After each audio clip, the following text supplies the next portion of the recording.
By Executive Order 929-20, issued on March 18th, 2020, NMUSD board meetings will be closed to the public. The public may watch the meeting by joining the Zoom webinar at https://nmusd.us/91217202152. Habrá interpretación al español a través del mismo enlace de Zoom. Regular teleconference, so we'll begin the August 18th, 2020 board meeting by teleconference. Roll call. Trustee Floor? Yeah, here. Trustee Yelsey? Here. Trustee Black? Here. Trustee Barto? Here. Trustee Anderson? Here. Trustee Snell? Here. Trustee Matoye? Here. And Mr. Lee Sung, Superintendent. Here. Okay, I do not believe we have any items for closed session. Is that correct, Ms. Amesqua? Correct. No public comment on closed session. Okay, so we will reconvene in closed session. I will see you all there. Please let me in. Thank you. By Executive Order N29-20, issued on March 18th, 2020, Newport-Mesa Unified School District board meetings will be closed to the public. The public may watch the meeting by joining the Zoom webinar at https://nmus.us/91217202152. Habrá interpretación al español a través del mismo enlace de Zoom. I'm calling the meeting to order at 5:59 p.m. Welcome. We were convening out back in from closed session. There were no actions taken. Item number 7, adoption of the agenda. Move adoption of the agenda as presented. Second. Mrs. Black. There has been a request from a couple of board members, and so we will be moving the non-agendized comments to the end of the comments. So may I have a second, please? I seconded. Yelsey. Yelsey. Okay, so it's been moved by Mrs. Black, seconded by Mrs. Yelsey, or Trustee Yelsey. Roll call, please. Trustee Floor? Yes. Trustee Yelsey? Yes. Trustee Black? Yes. Trustee Barto? Yes. Trustee Anderson? Yes. Trustee Snell? Yes. Trustee Matoye? Hello? Sorry, I didn't hear you. Trustee Matoye? Yes, yes, sorry. Great, thank you. Okay, item number 8, adoption of the minutes of 08/04/20. May I have a motion, please? So moved. Trustee Matoye moved. Is there a Second. Second, Yelsey. Trustee Yelsey. Roll call, please. Trustee Floor? Yes. Trustee Yelsey? Yes. Trustee Black? Yes. Trustee Barto? Yes. Trustee Anderson? Yes. Trustee Snell? Yes. Trustee Matoye? Yes. Terrific. Item number 9 is really very important to us. This year, we have a new process for trustee student board members, and we're very excited to welcome 6 outstanding young people from each of our comprehensive high schools and from early college high school and Back Bay Monte Vista. And so at this point, I'd like to introduce them. I want them to tell where their school is, and we've had a couple of questions that we were asking them. And the report questions were, what has you most excited about this coming school year? And what do you foresee as your greatest challenge entering this school year? So I'm just going to call them off. Then they're by alphabetical order by school. So Madeline McNamee, where are you? You're first. Welcome. Hi, my name is Madeline McNamer. I go to Back Bay Monte Vista. I'm going to be a senior. And I'm most excited about this year because, well, I'm going to be a senior. And sadly about everything that's going on, being online, but I can't wait for when we do go back and everything like that. And the greatest challenge is obviously going to be dealing with COVID as a senior and getting into college and all that kind of stuff. So that's, yeah. Thank you. Welcome. Mrs. Yelsey, as well as Trustee Bartow and Trustee Snell will be getting in contact with you because we want to set up some additional items for you to do. So we'll be getting that to you. And that goes for all you board members. Troy Sabada. Hello, my name is Troy Sabada. I am from Corona Del Mar High School and I'm going to be a senior. The thing that excites me most about this year, even though it is an unusual year, I think having more structured distance learning schedule and all of that compared to the end of last year will be really nice for all of the students just to have more consistency. I think for challenges in terms of, I think students as a whole, like with communication and a lot of the different technological hurdles that we have to deal with as we come into this new year with a lot of different new things. That's just going to be a challenge for all of us, but we'll definitely get through it. Great. Thank you, Troy. Luca, and I can never pronounce your last name correctly, so I'm just going to call you Luca G from Costa Mesa High School. Okay, do you hear me well? A little bit louder. Let me see. How about now? Mm-mm. No? Okay.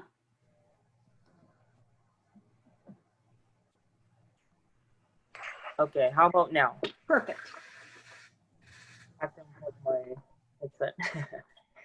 Hi everyone, NMUSD board trustees and attendees. My name is Luca Gogurishvili. I go to Costa Mesa High School here. Now, for me, the most exciting part about this school year is probably the aspect of it being more independent, in the sense that I will have more time to work on myself and my own activities outside of class time and organize my time, because I will have a lot of time, a lot of spare time. I want to make sure that not a lot of it goes to waste. So I think for me personally, that's the most exciting part, is to be able to organize it and learn how to better organize my time. And following that, I think the greatest challenge for me would be to adjust my usual education-related activities to new circumstances under online learning. But I see it also as an opportunity to get better at dealing with unexpected circumstances. Great, thank you. Terrific. So the next one is Pauline Enriquez Vasquez from Early College. Yeah, so hi everyone, my name is Pauline Enriquez Vasquez from Early College. I'm a senior, and what has me most excited about this year is, again, I'm going to be a senior right now, and I'm actually pretty excited about applying to college and just like wrapping up one of the chapters of my life. And something just like Madeline said, greatest challenge would be, again, like senior year in times of COVID. But I feel like on top of that, it's just like testing my skills that I learned in school and applying them here at home. Great, thank you. Brittany Eversino from Estancia High School. Hi, I'm Brittany Everheni. I go to Estancia High School and I'm a senior. The most exciting thing coming this year is connecting with my fellow classmates even through the circumstances. I'm I'm involved in Link Crew, and I do Big Brothers and Big Sisters, where I take care of like little elementary schoolers. And even through the situations, we've made it work, you know. And I'm still excited to connect with them, even though it's through a screen. The greatest challenge that I foresee myself and my fellow classmates going through is that transition. And I feel that a lot of us might feel that we are struggling or maybe not going to do so well in distance learning due to how it's sort of new to us. But hopefully with like how the district has situation with like the different plans and the different plan for Estancia, I'm really hoping that, you know, this transition is smoother and we're going to be able to get through the year. I'm optimistic. Great. Thank you. And last but not least, Bailey Bogard from Newport Harbor High School. A familiar face. Hi everyone, I'm Bailey Bogard. I'm an incoming senior at Newport Harbor High School. I would say I'm most excited to see how clubs and extracurricular activities adapt to the circumstances, because as far as I know, the ones that I was involved in last year and will continue to be involved in have not been canceled. However, they're adapting differently, and I'm excited to see how they do that. And in terms of a challenge, I would say that spirit could be a challenge going into this next year, keeping the school spirit alive. But once we put the creative minds together with the students and the teachers, we can get a lot of stuff done. So thank you. Great. And that brings me to a couple of things. One is because we have a new cloud campus, Mr. Lee Sung and Dr. Shaka need to put our heads together and get a representative for the cloud campus, so we can make sure that they're part. We want to welcome all of you. We are very excited. This is the first year that the board has really been involved in the process of selecting you, and we want to hear from you. We want to hear your input. We want to help you, and we want to hear, and you can help us. Bailey, the concept of the spirit, I hope that you can work with your colleagues on the student board member with the group and see whether there's something that we can do as a district and you can do and helping us do that. I think those are all great ideas. Brittany, thank you also for your concepts of how you're going to continue to deliver.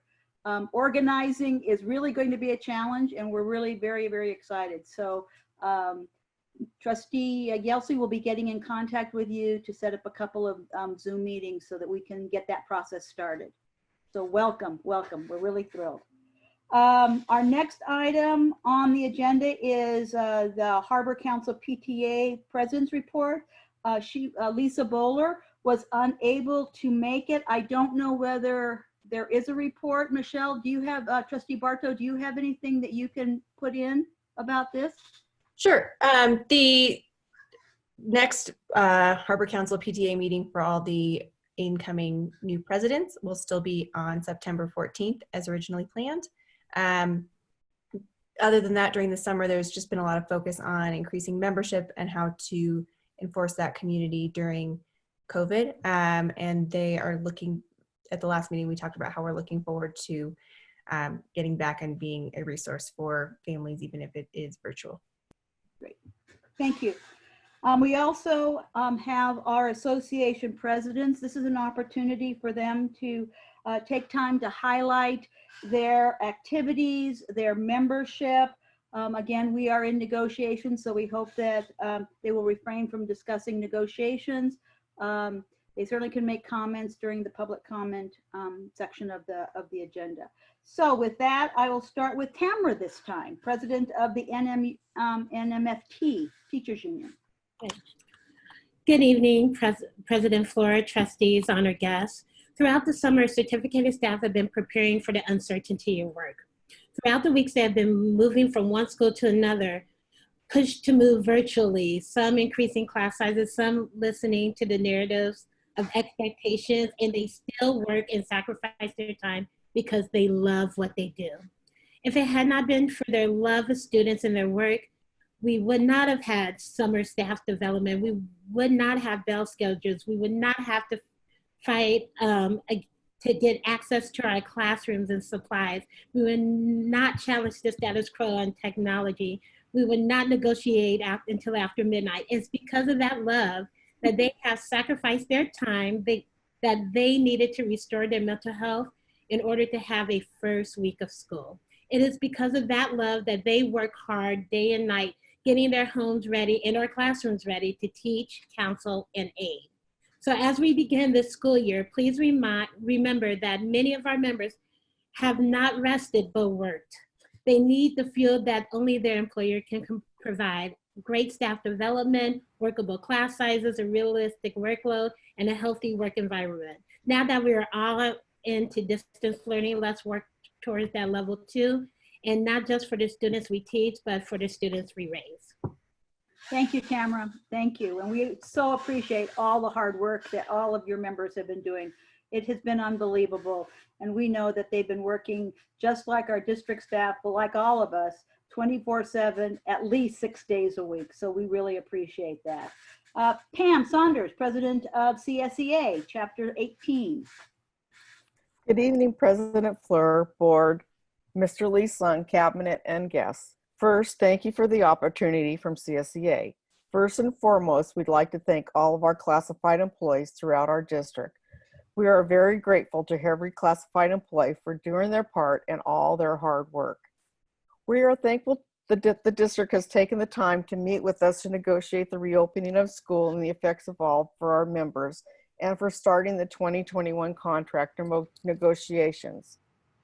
We are happy NMFT was able to reach a tentative agreement with the district that was mutually beneficial for the district and hardworking certificated staff.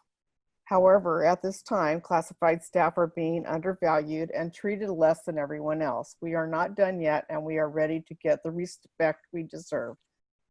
Unfortunately, classified can no longer wait on the district to provide the necessary safety supplies and steps to make them safe at work. Employees are having to take it upon themselves to make themselves safe at work. The top 3 concerns from last school board meeting 2 weeks ago that we got from our members were: we would like to have modified work schedules to allow less people at work areas and ability to work remotely from home when it's viable to do so. For the employees that are unable to work remotely, we need them to have access to appropriate technology and supplies to complete their work at home. We want to ensure that the required safety equipment and training are provided. We feel it's wrong that you are not supporting our NMUSD classified staff. CSEA is trying to negotiate a reasonable agreement on salary, and you're not willing to compromise on a settlement. We have been working in these hazardous conditions since the beginning. We are very disappointed that it appears that you are not supporting classified employees, even though we are supporting district priorities and our students. The below concerns from our members that were read at the last board meeting are still not being addressed. The mere fact that the district has had all this time to carefully plan, purchase, and implement safe precautions with PPE to not have it on hand when we return to work is wrong. It is allowing us to be placed in a vulnerable position. Masks and gloves were provided by district by minimal supply. Some spray bottles of hand sanitizers were just delivered. There are not social distancing signs or directions at all. No plexiglass or PPE. Clear and concise directions from M&O custodial operations on how the year will proceed as far as cleaning and disinfecting. There was a class that was canceled on this subject, and there has not been any communications when it would be going forward. I am concerned about the district asking classified to go to work full-time. Most of certificate staff being allowed to work from home as if classified personnel were immune to the COVID-19 virus. I have no problem doing my work and supporting principals and school staff, but being present in the building every day is a very big concern. I am disappointed we are not staggering our schedules. We've all been remote working from home since March, and we're told we could not come to campus when the virus numbers were far less than they are today.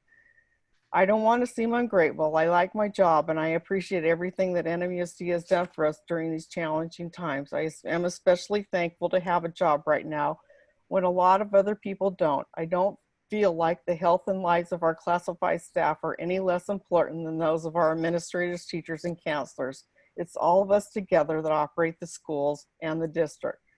I am asking on behalf of myself and other classified employees who have concerns that the district reconsider our work hours and allow us to option to remote work from home some days until the numbers go down in Orange County, and we feel that it is safe to be here. If teachers and students can't be here, then we shouldn't be here either. As we continue to plan for the start of the school year, we want to ensure that our staff and students' safety is of utmost importance. Again, thank you again for this opportunity. CSEA Chapter 18. Thank you, Pam. And unfortunately, we cannot, because that would be considered negotiating in public. And so again, we would ask you respectfully to refrain your comments in the future to non-negotiating items. Thank you. We are now going to item 11, community input on agendized items. I'd like to give you a report. We have a total of 7 agenda comments. 3 on item 13A report, 1 on item 14A, 1 on item 15A1, and 2 on item 17A, which is the community input on non-agenda items. So with board consent, can we move all of them to that appropriate item? And then after that, we'll go to the 17 and we'll move them up. Is that okay with everybody? Yep. Okay, and there is no need also to limit the remarks to 2 minutes because we do not have the numbers. So Mrs. Black, would you read community input, please? Sure. This is an opportunity for the public to address the board regarding items on the regular meeting agenda via electronically submitted comments. I'm reading off the little print. Sorry, I should have blown it up. Each speaker has 3 minutes of comment, real time, and per board policy 9323, there's a maximum of 20 minutes of comments per topic. With board consent, the president may increase or decrease the time allowed for public comments, depending on the topic and the number of persons submitting comments. All comments are recorded in full on the meeting video record. Okay, so going to item, so we're moving on to agenda item 12, I believe. Is the superintendent? The first one that I have is 13A. Trustee Anderson, it's on item, the first one, the report, it'll be on 13A. Yes. They're talking about reopening of schools, and the next one is item 12, which is the superintendent's report. So we'll move on to the superintendent's report, then we'll start.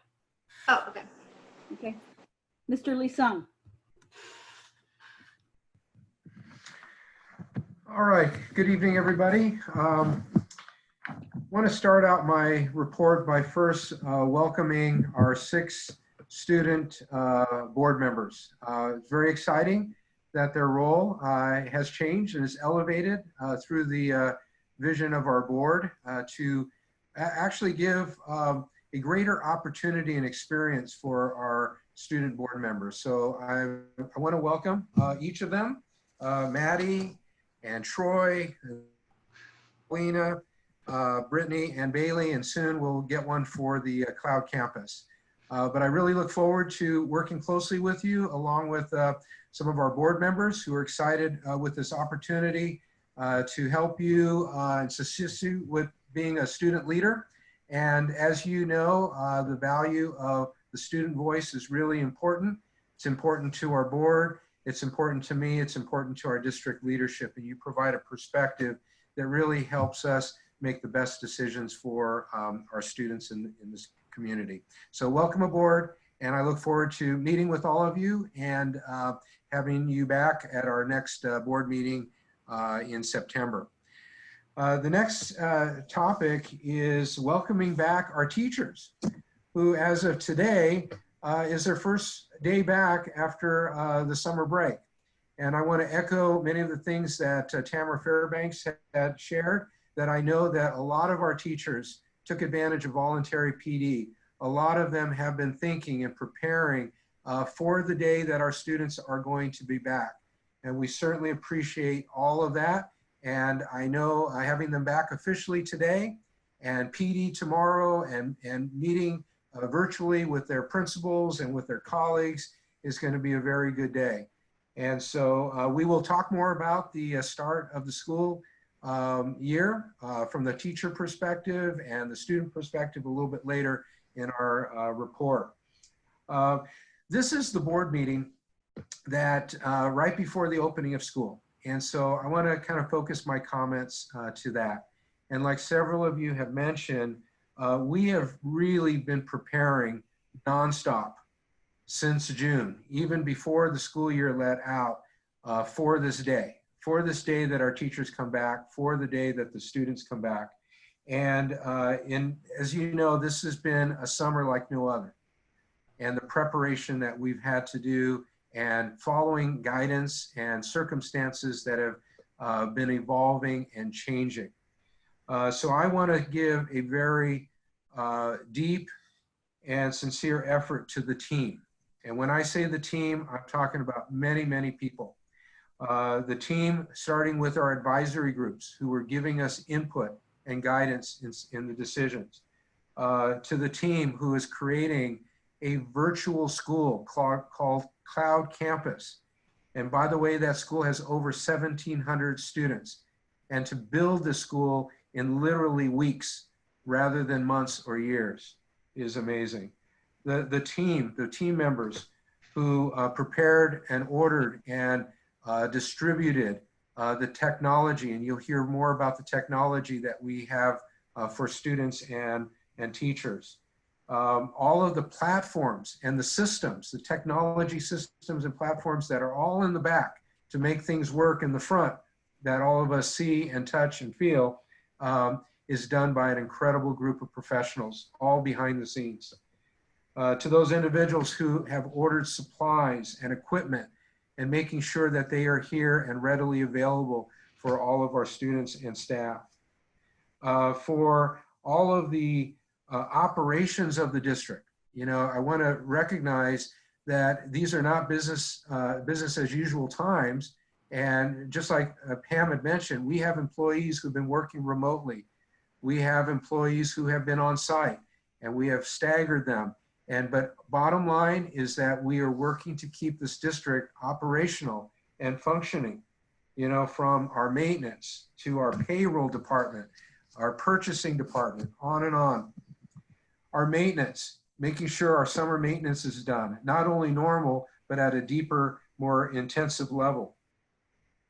And then of course, planning for all of these plans that has been evolving. And we're following the state guidance, we're following the county guidance. And as that changes, all the individuals who are working to build these plans have done amazing work.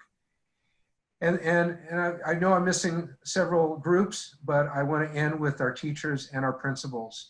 And, you know, we're being asked, and our teachers are being asked, our principals are being asked to do something very different. And that is to start the year in a remote setting under distance learning. And so there has been a lot of adjustments made by everybody. And I want to recognize that work and that effort that has been going on and will continue to be going on as we start the school year and settle in. And so with that, I really do want to emphasize how important it is that, number one, we stick together and that we understand and be flexible with each other, because these are the times where we need to allow ourselves to give each other some grace, to know that even though we strive for perfection, and you and I know teachers, and you and I know principals, and those of us in leadership positions, we want everything to go perfectly, and that's what we strive for. But as we try things that have never been done before, things are going to sometimes not work out exactly right. But I know our team, and I know they're going to make the adjustments and make it better the next day and the next day. So I really hope that we all give each other some grace and some flexibility and some understanding and patience, and we will get through all of this. And so you're going to hear over the next few days more details. You're going to hear tonight in the report, again, more details. Teachers are coming back tomorrow and they're back today, but they're going to be having their official staff meetings tomorrow and some PD. So information will be going out on specific schedules from the staff and some really cool things that our district has supported and purchased to support our students, teachers, and even parents in this environment of distance learning. And so finally, I do want to say how important it is that we all be safe, that we follow the health and safety precautions, whether it's at work or out in the community, because we want our numbers to come down here in the county so that we can move from distance learning to in-person learning at some point when it's safe to do so. Okay, so please, if you're hearing this message, let's not get lax. And that's what I worry about. When things start getting better, we tend to get lax. And with holidays coming up and, you know, a long weekend, that's when we can't let our guard down. Okay, so let's collectively really commit to that and help each other commit to that so that we can be safe and really open up the way that it should be. Okay, so look forward to the students on August 24th, and that's what our report's going to focus on tonight to provide you and the public some details. Thank you, Russell. Okay, so we will go to item 13. 13A is on a report on reopening and the start of the 2021 school year, and we have 2 comments on that. So Trustee Anderson, I believe you're first. Yes. Mine is from an unnamed elementary teacher. Please stop telling parents and the public that with more time to plan and new distance learning guidance from the state, there will be many enhancements and improvements to the learning experience for our students. As teachers, we don't know what the superintendent is talking about. We have not been given more time to plan. It is less than 1 week before students are back and we still do not know our schedule. Yet our principal wants us to include it in a welcome letter given to students the Friday before school starts. Teachers have been left in the dark, yet we are the face of the district. Thank you. Trustee Barto? My comment is from Charlotte Zaremba. Pages 14 through 15 of the school reopening plan for level 2, modified in-person instruction, states that face masks will be required for all persons on campus. However, page 15 states that persons with a verified medical or mental health condition or disability that prevents wearing of a face covering are exempted from wearing a face covering. For general education classrooms, this would be problematic. This would require the teacher and students in the class to be provided with properly fitting actual N95 masks, since non-N95 masks will not protect them from contracting COVID-19 from a non-masked student. Should the policy on page 15 be amended to state that such students should attend the virtual school? Medical doctors advising the public to wear masks in public spaces have stated that if you are healthy enough to be out in public running errands, then you are healthy enough to wear a mask. Great, thank you. Trustee Black? My community member is from Lindsay. I want to first say thank you for all your hard work. I know this is unprecedented, and I see you all working as hard as you can to solve the issues we are facing. As a teacher right now in Newport-Mesa Unified School District, I am frustrated.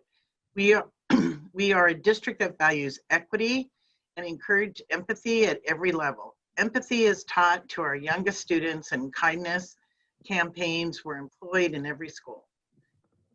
Empathy and equity are at the core to who we are as a district, but somehow I'm not seeing it in the conversation.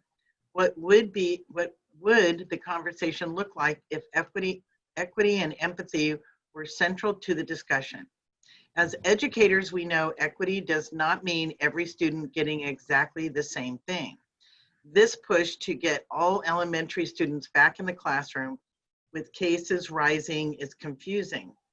We can focus on our energy on a high quality virtual program for the majority of our students that can and will succeed during distant learning. Then we can look at getting our highest risk students back in the class first. The students that disappeared from our screens last year. Students with factors in their homes that prevent them from being able to participate. A member of my community is a former student of our district. I have watched a child who loves learning struggle. Many factors in his home prevented him from basic access. As time progressed, I had conversation with his parent. She expressed that she could not help him and did not know how. It was heartbreaking to watch.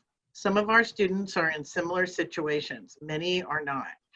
While this pandemic affects everyone and their concerns are valid, some of our students are truly fighting against the odds. When we examine this problem with empathy and equity as our guiding light, I see a different conversation. I do not want this to be the year we let some of our most vulnerable students fall away because we kept pushing for all to come back. I shudder to think of the studies that will be published after this time and the effects on these humans' lives based on our choices in this moment. We need to give our most vulnerable students a chance. What is the plan for these students? Once again, I thank you for your hard work and care in this conversation. Thank you, Lindsay. Okay, so we will move on to update on reopening and the start of the 2021 school year.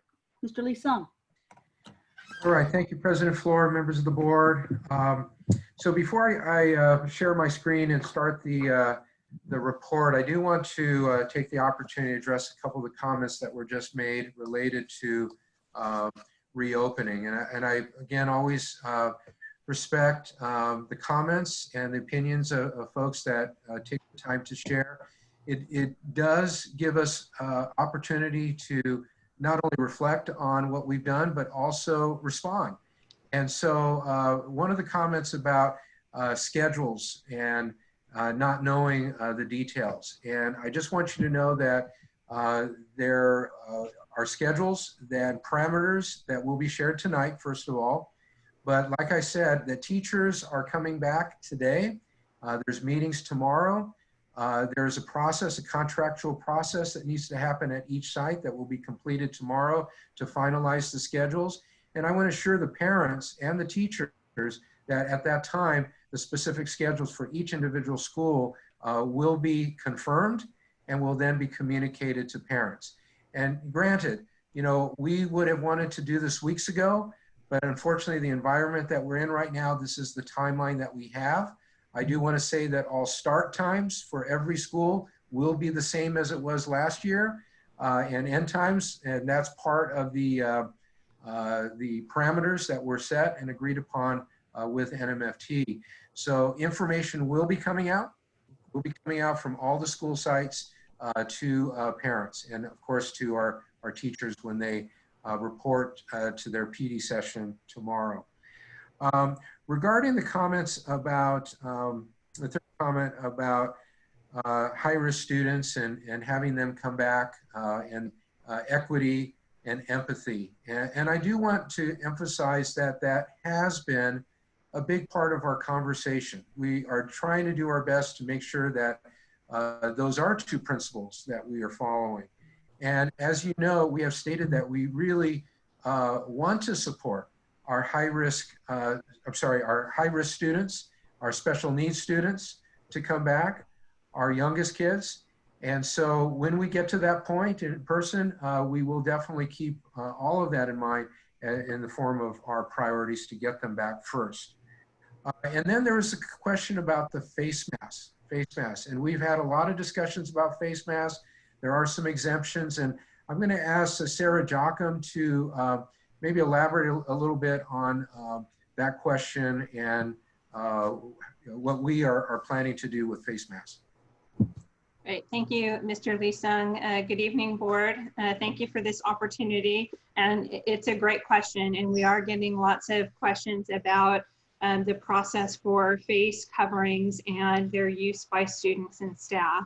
And in the guidance that we put out, we did indicate that masks will be mandatory for students who are second grade and above, and below that, they are highly encouraged. However, we do note that there are students who are unable to wear a mask due to a medical condition, or students who are unable to wear a mask due to their cognitive level or their behavioral issues. And if that's the case, what we will do is we will work to try and, if it's behavioral, to see what we can do to increase the time a student is wearing a mask. And this is where our social distancing and our good hygiene practices in classrooms will make a difference if a student is not wearing a mask. If we're washing hands and we're trying to be socially distant and we're not sharing materials, all of that will go towards actually mitigating the circumstance of not wearing the mask. And then I've asked Mary Groska, who is our Director of Healthcare Services, just to share, there was part of the comment was about the N95 masks, and this is her area of expertise. So I just wanted her to reach out and to talk about that. But with my final comment on this is that we cannot legally require students to stay home or to be in a different program if they are not sick. If they have a medical issue or a behavioral issue that does not allow them to wear a mask, we cannot require them to do virtual instruction. But we will work with families and teachers and other students in the classroom to make it as safe and as of an environment as we can. So Mary? Good evening, President Floor, trustees, Superintendent, Mr. Lee Sung. There are guidances for wearing different types of masks, and the N95 mask has been reserved for the high-risk situations and particularly for our healthcare workers in acute care settings where they're managing students and individuals with infectious disease such as COVID-19. And so the one place that we might see the N95 in our school district, other than for employees with designated need, such as in our maintenance and operations environments, would be when we're providing health care for students where there would be a risk of aerosolization of respiratory droplets. And so we don't have a lot of those procedures in our school setting, but when we do, we will definitely make sure that those individuals are provided care in a safe manner and with the appropriate mask. And then another comment just to share as well is that the district reopening plan in terms of masks follows the California Department of Public Health guidelines. And all of our other safety measures follow those guidelines as well. And those guidelines were issued recently, July 17th, with an update on August 3rd. Okay. All right. Thank you, Mary, and thank you, Sarah. Okay.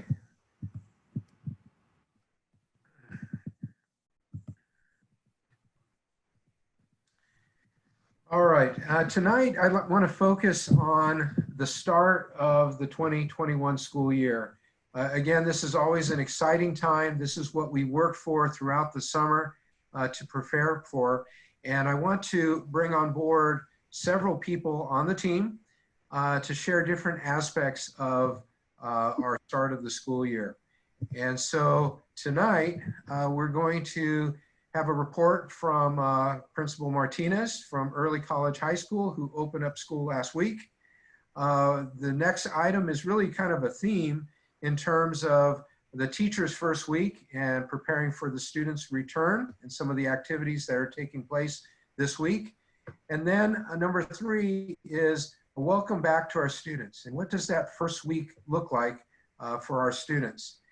And number 4 is I've asked Todd Hatfield, who's the acting director of nutrition services, to give us an update on meal service during distance learning.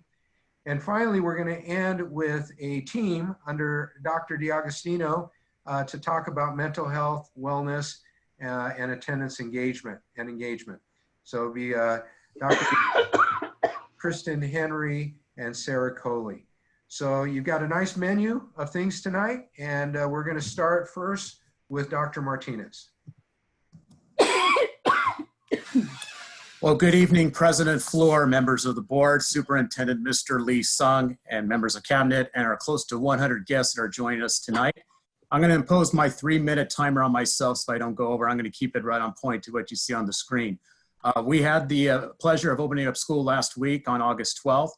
And the way we approached it is we wanted to make sure the first week of school was welcoming back the students and making them feel that they were going to be confident in being able to kick off our school year in a distance learning context and be successful in that environment. So building the relationships was really the most important thing we could do.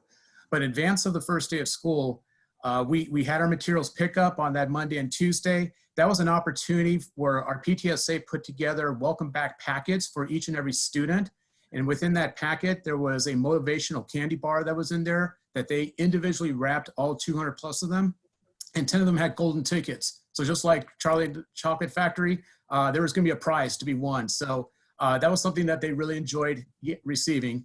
And as I mentioned, we also did something for the very first time is we always have a new student kickoff and we invite our students usually on the campus. We weren't able to do that, but we did that on Tuesday, the 11th, and we invited all our new students into a virtual kickoff that was hosted by our ASB so they can understand how the school works, what our culture is, and how it's going to be basically facilitated through the school year through distance learning. As I mentioned, first day of school was on the 12th. We're the rigor, relevance, and relationship school, but we went in reverse. Like I mentioned, we wanted to focus on relationships last week. Then we will tie in the education they're going to receive with the relevance before we really dig into the rigor.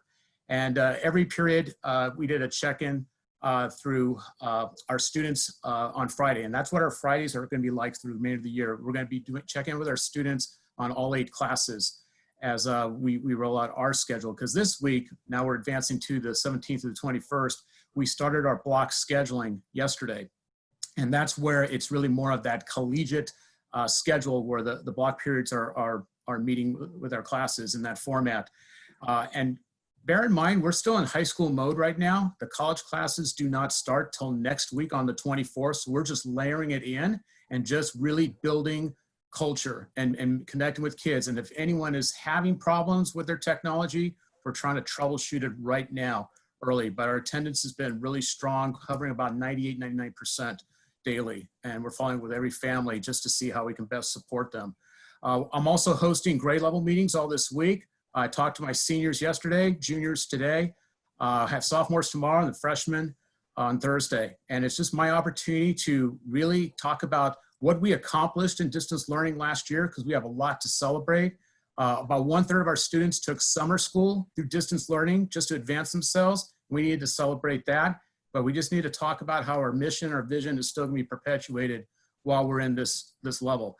And, you know, I told them, listen, we're in level 3 right now. Could be worse. We could be in 4, 5, 6, whatever. At least we're in 3 and we're going to get to 2 and eventually we're going to get to 1. We just need to be positive about our approach. So one thing we're going to be doing, as you know about early college high school, we don't have 1 mascot. We have 4. So we do is we initiate all of our new students into one of the 4 new houses. We're going to have our first ever house competition, virtual style, this Friday at 11:30. This is how we basically initiate all of our new students into one of the 4 houses. Our houses are meant to basically connect our 9th graders with 10th, 11th, 12th graders, and they have their own colors, and I mentioned their own mascot, and we're doing competitions throughout to build spirit and culture. So last but not least, as I mentioned, college classes start next week. Our college is going to be assisting with providing the materials that our students need for their college classes. We're going to have our second pickup of materials happening on Friday and even Saturday morning to outfit our kids with all their materials for college. So that's kind of how it looked in a 2-week frame for early college high school. Any questions from the board members? Any comments? I have my hand up. Who is in charge of hands today? Oh, well, I don't see your hand. I'll look again, but I apologize because I don't see your hand, but I will go up here. Oh, there you are, Shar. Yes. Shar, Trustee Matoye, and Trustee Anderson. You're at the very beginning, alphabetical. Yes. Dr. Martinez, listening to when you said some of your students took advantage of summer school, are Coastline classes available for the early college high school students to take during summer school? So they did in 2 different formats. The majority of them did through Coastline. So the Coastline program offers summer classes for our students, but we also take advantage of the opportunity for students to take American Democracy and Econ in the summer. So I would say about 2/3 of our seniors took advantage of that. It's just so they can open up their schedule their senior year to take more college courses. So those are Newport-Mesa online courses that we've had for a jillion years. Yeah. Very much. Mm-hmm. What a great opportunity. And I just wanted to commend you. That's an amazing attendance rate. I'm so glad to hear that so many students have been a part of the first few days and that they're already getting connected to you and each other. So congratulations. Thank you. Trustee Bartow, you had your hand up? Yes, thanks. Hi. Great work. And just wanted to know what kinds of questions you're getting from the students. Like, what are the now that we've been through a season of distance learning, what are the questions look like? So the question has been, Dr. Martinez, how much longer do you think we're gonna have to be in level 3? What does your crystal ball say? And I tell them, quite frankly, I said, I don't know, but here's the thing. If you understand anything about history, people usually didn't sign up for it. They just enter into it. So you might as well make it. So let's just do the best we can with this. And we know that it's going to improve, but we all need to pitch in and do our part. Just like we said, we need to mask up and do what we need to do and be good citizens about it. But we need to make them feel confident about where they are right now and know that it's going to be a matter of time. Great, thank you. Dr. Martinez, thank you. I had the opportunity to see your 2 videos. One introducing the staff, fabulous. I love the running around by whoever had the Zoom camera on their head or whatever, introducing the staff. What a great idea. And also your wonderful remarks on YouTube. I hope that all of our schools do that. It's a nice gesture that your teachers send out a personal message to their kids that what they teach, and looking forward to seeing them. So on behalf of us, off to a great start. And when do they vote on when did they get placed in their houses this week? This year it's going to be this Friday at 11:30. We moved our house comp in the morning, so it'll happen between 11:30 and 12:30 on Friday. Do the students get to select those? No, it's total random selection. You have a 1 in 4 shot to get the house that you want to get, so it's pure random selection. Okay, well, thank you. It's fabulous. All right, moving on, Mr. Lee Sung. All right, thank you, Dr. Martinez. Please say to your staff how much we appreciate their work to open up school smoothly and successfully. All right, moving on. All right, so this next item has a theme to it. This is the teacher's first week, and I wanted to provide some details in terms of what this week looks like and some of the support and preparation that's going on for our students' return on August 24th. So first we're gonna ask Leona Olson to talk about prep and PD days this week. Thank you. President Floor, Vice President Yelsey, members of the board, Superintendent Lee Sung. It's actually an honor to speak this evening in regards to the prep and PD days. As you know, over the last few months, we have been in negotiations with NMFT, not only for our regular CBA negotiations, but also over reopening. And just last week, August 11th, very early in the morning, as you heard Tamara speak, we reached an agreement. And I just have to say that both teams just did a wonderful, wonderful job in trying to find the middle ground that would be the best serve our students as well as our teachers. There was lots of hard work, dedication, obviously, if you're meeting that many hours, and deep, deep conversations, sometimes intense conversations, but really with a focus on our students and getting their education going for this year. So I do want to thank the teams and acknowledge them. With NMFT, Tamara Fairbanks, Sarah Otwater, Timothy McFadden, Jamie Robb, and their chief negotiator, Nicholas Dix. And on the district team, Kirk Bauermeister, Mike Shaka, Kurt Sir, Spencer Cover, our council, and also Megan Brown and myself. And I just really want to thank our teams because it was through their hard work and honest conversations that we were able to reach an agreement for our level 3 distance learning. And in our discussions, we talked about the importance of PD and heard very loudly and clearly that that is something that we really needed to give effort to. So if we had not reached the agreement that we did, the teacher day to come back would have been tomorrow as a PD day, followed by 2 prep days.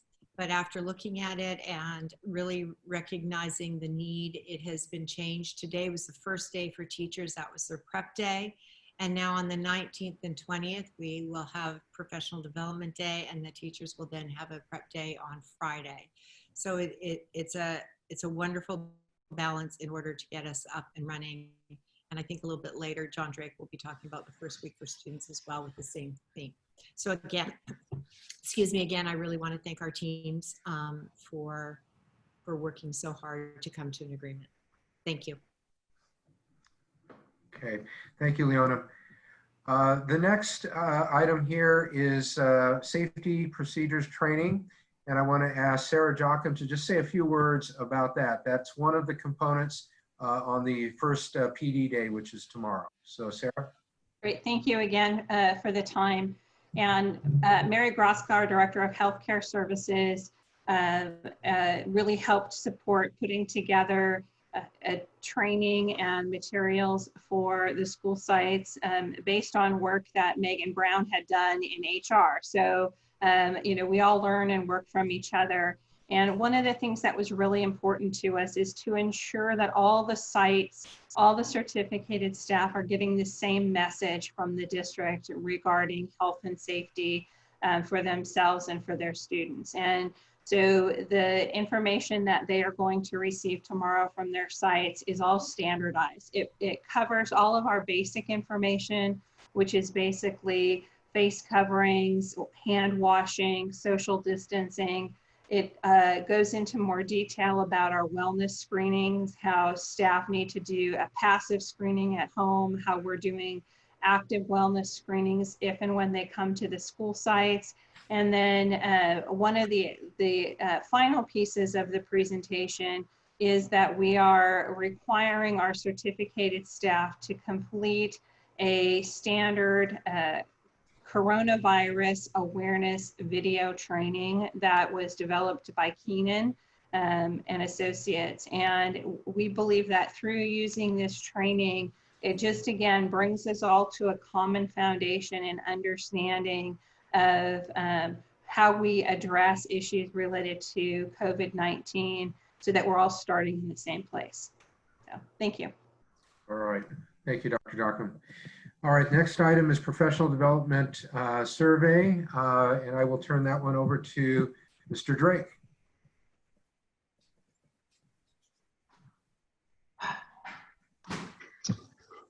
Good evening, President Fleur, Vice President Yelsey, Mr. Lee Sung. It is a pleasure to be here tonight and share with you some plans we have to move us into this beginning of the school year. And before even going there, I want to reiterate my gratefulness and thank you to Leona and our negotiating team, as well as the NMFT negotiating team, for recognizing the need to, in order to support our students, we really need to make sure that we've had some time, never enough time, but some time to support our teachers, especially moving into this kind of brave new world of starting a year virtually with kids. The reality is, though, the support for teachers, at least opportunities for support for teachers, started before we had teachers back in schools. Our ed tech department did an amazing job this summer putting together learning opportunities for teachers. Over 50 live professional learning opportunities that began August 3rd and continued through August 14th. Janet Mishney and her team, along with many of her digital fellows, her tech coordinators at sites, tech lead teachers, as well as some of the teachers who helped develop and design our virtual school, are all pitched in to provide these learning opportunities for teachers. And there were over 50 of them. They range from providing them opportunities to engage with new virtual learning tools like Google Classroom, Screencastify, Flipgrid. All of these terms will at some point become commonplace for us, as well as some of the content and pedagogy, from formative assessment to really engaging students in both synchronous and asynchronous learning. All in all, there were anywhere from 10 to 65 teachers in any one of these sessions from August 3rd to the 14th. And in the end, there were over 1,300 teachers who registered and participated in these opportunities. That could be one teacher who participated in several opportunities, but there were over 1,300 teachers or registrations for these opportunities. So the learning has already begun. Mr. Lee-Sung, if you could go to the next slide. But as we started thinking about the professional development days, initially only the 19th, but now with the 20th on the books, Jenith in EdTech and her team put out a needs survey to the teachers. Over 450 teachers from all ranges you see in our district responded. Number one of the big pieces that they wanted to make sure was in place is that they were being supported to get the year started. And Mr. Lee-Sung, if you could go on to the next slide. Feedback from teachers ranged from needing support in virtually engaging students, both in live synchronous instruction as well as the asynchronous instruction, to building a community in the classroom, which we know is going to be critical to start the year, as well as content specific support. And so for the 19th and 20th,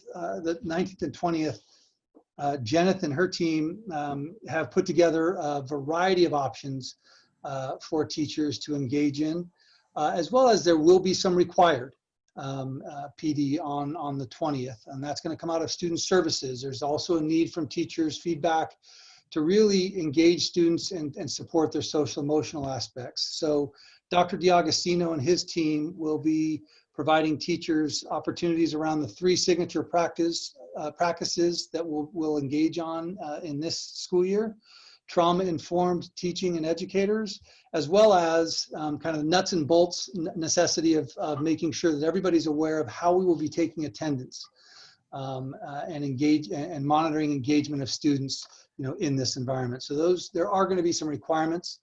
Other than that, we will have a variety of options for teachers to engage in new tools, to engage in making sure they know the depth of content necessary, as well as strategies to support EL learners, and of course, making sure that we're kicking off the year supporting teachers to really build that community and creating that safe virtual space for kids and families to learn in.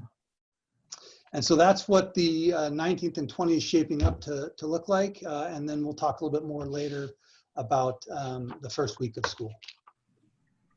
Thank you, Mr. Drake. Any questions on that portion of it? I see Trustee Matoye and Trustee Anderson. You have your hands up, or is that from previous? That's from before. Do I need to take my own hand down? Yes, you get to take your own hand down. Okay. Trustee Anderson, you took your hand down. Okay, great. Thank you so much. All right, moving on. Yeah, thank you. The next aspect of this week is what's happening in the area of student technology and materials. So our key administrators who are supporting all the staff at the school sites to make this happen is Dr. Baumeister and Dr. Sir. So I think we're going to start with Dr. Sir. Yes, thank you. Good evening, President Floor, Vice President Yelsey, board members, Superintendent Lee-Sung, cabinet and community members. We have been working diligently on putting together a plan to distribute instructional materials to our families this week. The core objective in this is to distribute instructional materials, including textbooks and student consumables in the areas of English language arts, mathematics, science, and social studies. We also are going to be distributing student supplies, including whiteboards and markers for all students. And then, depending on the site, additional things like pencils, crayons, spiral notebooks, and paper, any other supplies that the sites feel are important for the students to utilize during distance learning. And then the final piece is that we are also putting together and incorporating in the distribution of student materials and supplies, the Chromebooks for students. Chromebooks for our new TKs and kindergartens who are going to be starting their education in Newport-Mesa with us. Chromebooks for all 5th graders, which is part of that 4-year cycle, 5th grade, 6th grade, 7th grade, and 8th grade. And for those people who need Chromebooks and didn't have one before, there's also going to be an option for them as well. So a lot of work has gone into this. The big pieces to this are really doing a pack-up process, which involves getting into all of our classrooms across all 22 of our elementary schools, and also a pickup process that is going to be happening this week. Looking at the pack-up process, that process really started back on August 3rd. And a lot of planning, lots of discussion, lots of communication going out.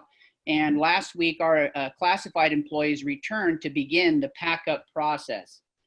Packing up materials in classrooms, preparing materials in the multi-purpose room, doing a lot of work to do that staging, if you will, so that we are prepared for the distribution, which is happening this week. We had one school start today.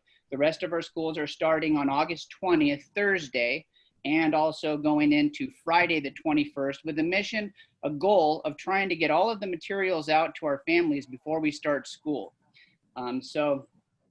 We just want to also make sure that families know that there are 22 elementary schools, and then there is the virtual cloud campus. If you are a parent that is attending the cloud campus, you will still go to your home school to pick up supplies. So the cloud campus is not going to be distributing the materials, but you will have materials available for you for pickup in TK through 6th grade at your home school. That's an important piece to our message tonight. And as always, because we've had some experience last year in doing a couple rounds of distribution, we really are emphasizing the importance of safety, to keep our employees safe, implementing the safety precautions, using face masks, implementing the wellness screenings, and all of those key components that are important to keep everybody safe. And then I would be remiss if I wasn't to simply recognize the outstanding teamwork of our classified employees, really between our library media technicians, our administrative assistants, our office assistants, our instructional assistants, and our custodial staff. There has been such outstanding teamwork. And it really is a teamwork, not just at the individual site, but teamwork across school sites, people working together, sharing ideas, collaborating, and really helping one another and operating as a district team. We really are thankful for all of our employees who are helping with putting these materials and supplies into the hands of our students. And finally, with the amount of work that has been sitting on our principal's table, if you will, I just want to recognize them because they have been key in putting together and bringing together their teams, working together with the classified employees, with our certificated employees, and also working with one another and working across schools. So in a time when we are have huge challenge in front of us, I really think this exemplifies the outstanding teamwork that everyone has put into preparing for our major distribution days, which again will be this Thursday and this Friday, with our goal of getting all of the materials out to our families before we start school. All right, thank you, Dr. Sir. Dr. Baumeister, secondary. Good evening, President Fleur, Vice President Yelsey, members of the board, Superintendent Lee Sung, cabinet, and distinguished guests. Well, we've been doing a lot of the same heavy lifting that elementary has been doing. Secondary students arrived on campus starting yesterday. It will continue through this week and for a couple of schools, even into the beginning of next week. Students are coming on campus to pick up their textbooks, new students picking up their Chromebooks, and making sure that students have the connectivity that they need to be able to be successful in distance learning. But I think you heard from Dr. Martinez for secondary, it's much more than kids just coming and picking up materials. It's really a way to welcome them back, to connect them to school. As Bailey talked about, the beginnings of that school spirit, to get people back into that idea of being back in school and really welcoming these kids back on campus. As Dr. Sir said, I really want to give a big shout out to IT and the work that they've done to be able to get all of these Chromebooks out, all of this connectivity out to over 9,000 students and our teachers to be able to be ready for distance learning. It's just been an amazing job that they've done. I also wanted to highlight the work of our classified staff, who really have been the backbone of getting all this work done. Our librarians and our library and media techs, our campus security who are there to herd our kids through this process, and the office staff who is just vital in helping to welcome these kids back and to help through the process. And at secondary, as some of you know, a lot of this work and the logistics of it really falls on the assistant principals. So I wanted to highlight the assistant principals and their logistics and the work of getting these kids on campus. Some of the campuses did drive-bys where they had tables set up in the parking lots and kids would pick up books, and some went through the libraries. And you can imagine with 9,000 kids picking up an average of 4 to 5 textbooks each, the logistics is just staggering to be able to do this in a short period of time. So again, thank you to all the people that did all of this hard work to get our kids not only the materials they need, but to make sure that they have the connectivity that they need to be successful in distance learning. Thank you, Dr. B. All right, the last item on this theme here of Teachers First Week and preparing for our students' return is the teacher technology that we've added this summer. And when our IT director said that this is something that we can do and should do, we were very, very supportive of that. And so to get an update on the teacher technology that were provided, Tim Holcomb, could you provide that information to us? Thank you, Mr. Lee-Sung. Good evening, everyone. Well, unfortunately, we all knew a few months ago that this pandemic was something that none of us could guarantee how it was going to play out. But we knew that we had some things that we could control. And one of them was to make sure that we had good technology in the hands of our teachers in the event that we needed to be in distance learning mode, either at the start of the school or at some later point. And we set a goal to purchase, configure, and distribute laptop computers to all of our classroom teachers over this summer and get that done before the start of school. And thanks to Asim Babovich, our IT director, and Chris Endicott's leadership, as well as the hard work of all of Chris's team and the folks who helped them, we've met this plan and delivered over 1,000 new laptops to support every classroom in our district. All right, thank you, Mr. Holcomb, and absolutely great work of our IT team. I understand there's some hands up that I can't see, so I'm gonna. I have them. Okay. So Trustee Bartow, and then Trustee Snell, and then Student Board Member Troy Sabada, and then Trustee Anderson. So I wanted to say thanks to the IT department as somebody who has personally exchanged 2 Chromebooks. That was really impressive how well you guys did that. So thank you.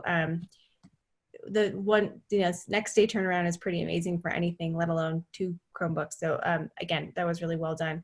I wanted to just reiterate some things I've heard in the community, and hopefully we can help clarify that. Many students who had Chromebooks that they left at school in the spring left them to be used for the pool for others. And those items, they don't have access to. So this is for elementary, primarily 5th grade, but also I think some 6th graders as well. I want to just reiterate how we're going to handle that for those students, because they're a little bit out of the normal process that we are enacting, and it's probably not a significant amount of students, but it probably but it is quite a few. And want to see how we're going to address that. I'm confused. So back in the spring, even if you had a Chromebook, there was kind of a ask to people who didn't need one for learning to leave it for those who did need one, since there was such a shortage. And now that we have more and we're working on that one-to-one for all the grades, there are some students who may need a Chromebook now going forward, but gave up theirs in the spring. How do we handle those students? Yeah, Dr. Sir, do you have information on that? Yeah, so I just want to triple the sentiment regarding the work that Asim Babovich and his IT team have done in regards to getting Chromebooks out to sites. He has confirmed for us that we are prepared to distribute all of the TKK Chromebooks to our students, along with he's confirmed that we have the Chromebooks out at the sites for all of our 5th graders. And we also have an additional stock of Chromebooks for students that will need them, whether that's in 1st grade, 2nd grade, 3rd grade, 4th grade, or 6th grade. And so we do have some that are going to be at the sites, and we're going to be monitoring that very carefully. And again, the Chromebooks that were left out at the sites, to try to answer your question, Trustee Bartow, I know that IT brought all of those back into the district warehouse and checked those to make sure they're functioning, they've cleaned them, and they've put them back out to the site. So we didn't want to send out Chromebooks that had been previously used and not tested. That was important to us. So we do have a supply out at all of the sites beyond the scope of just TK, K, and 5th grade. And we're going to monitor that carefully and continue to provide the Chromebooks and resources that are needed for our families. Thank you very much. Thank you. Did that get all your questions answered, Trustee Bartow? Yes, yes, thank you. Okay, Trustee Snell. Okay. I've had a couple questions about parents who have address changes that might affect what school they go to, or they can't get they can't get assigned to a school until they put in this address change.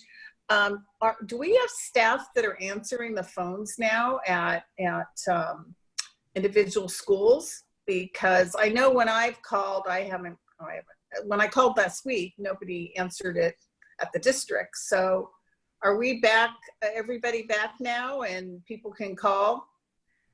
Yeah, our classified employees at the school sites are working a staggered, limited schedule. So they're there for part of the day.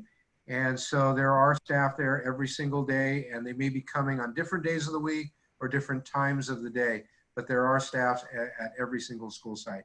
So if somebody doesn't answer the phone, I would recommend they leave a message, and somebody should be getting back to them shortly. Okay, I have another question that is a little bit different than what we're talking about actually, but it's really an important question that I think we need to address. And that is when seniors that have gone into this cloud campus, they want to be able to graduate with their class at their home school. And I realized that by going into the cloud campus, they're going to a different campus. But I think it's really important that we be able to assure these students that they can go back and walk if we walk, hopefully we'll be walking by June, that they can walk with their classes. And so I don't want to get off on another tangent, but we had talked about this earlier, like even 8th graders being able to go back to their home school and graduate or promote with their students. And I'm wondering if you're thinking about this, if it's been addressed. Yeah, I actually have heard that request or that desire to do that. I will share with you, I have not had the opportunity to talk to our principals, including our cloud principal, but I assure you we will, okay? And so we want to get through the start of school, and then these are some of the new questions and challenges and requests that we'll address. So I commit that we will discuss that.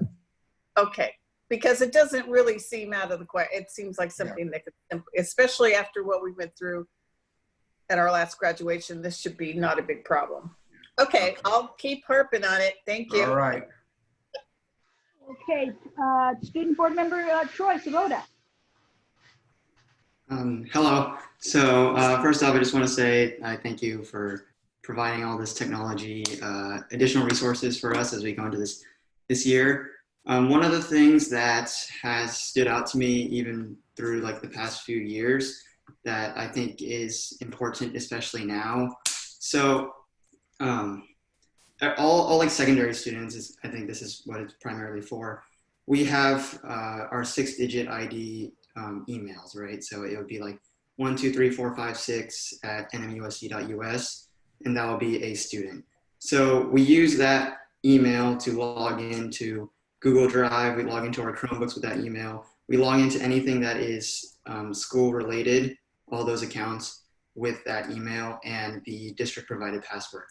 However, those emails are not actually, the actual email mailbox is not actually activated. So that email cannot receive or send emails to other district officials or receive emails from maybe like any of the accounts that, like any of the companies whose accounts are activated with.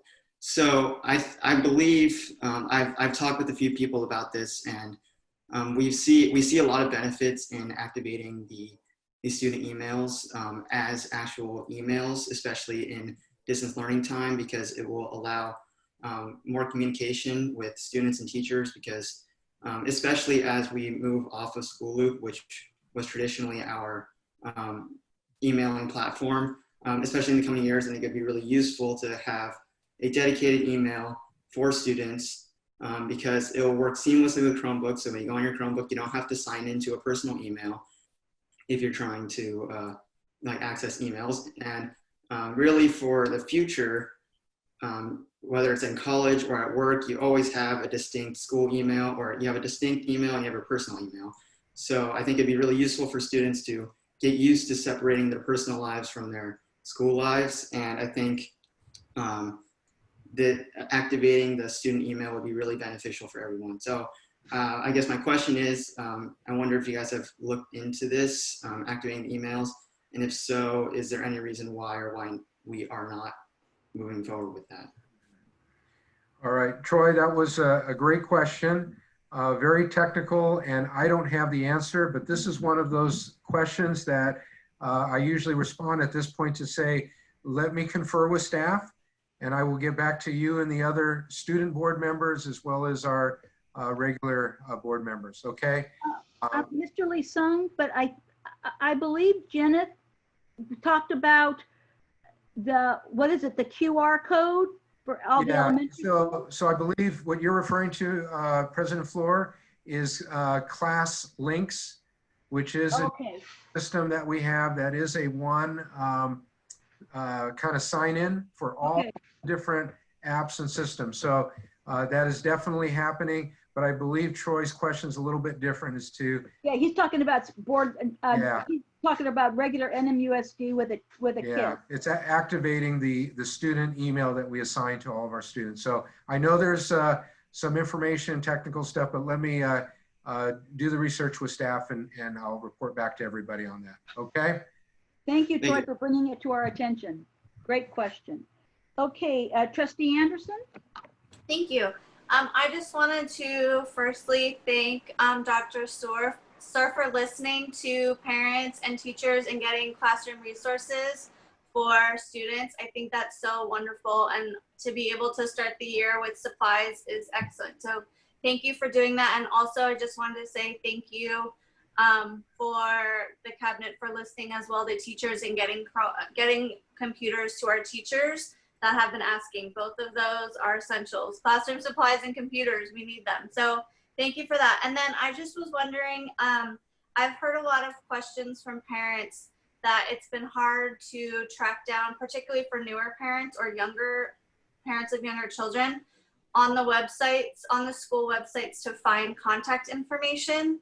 One that came up last night during the LCAT chat was, even if there's a health concern that were to come up, in level 2, the recommendation was to call the nurse, but a parent wouldn't necessarily know how to contact the nurse. So I'm wondering if we can have on every every school's homepage a really simple and easy contact information. I was just looking right now, and Ray Elementary has a special call out for enrollment. They have to update their contact info, the parent contact number. And then if we can include on there the school facilitator, the nurses, I think that would be really helpful. It's sometimes a little bit difficult and cumbersome, and sometimes they're not updated. So I think if all of the principals can really take ownership this week and update those, but then also include pertinent information to their specific school, that would really fulfill a huge need. Thank you. Thank you. Great questions, Trustee Anderson. Couple of things. One is, let's not forget, I mean, we're providing them consumables. Are there any, will parents need to print any materials?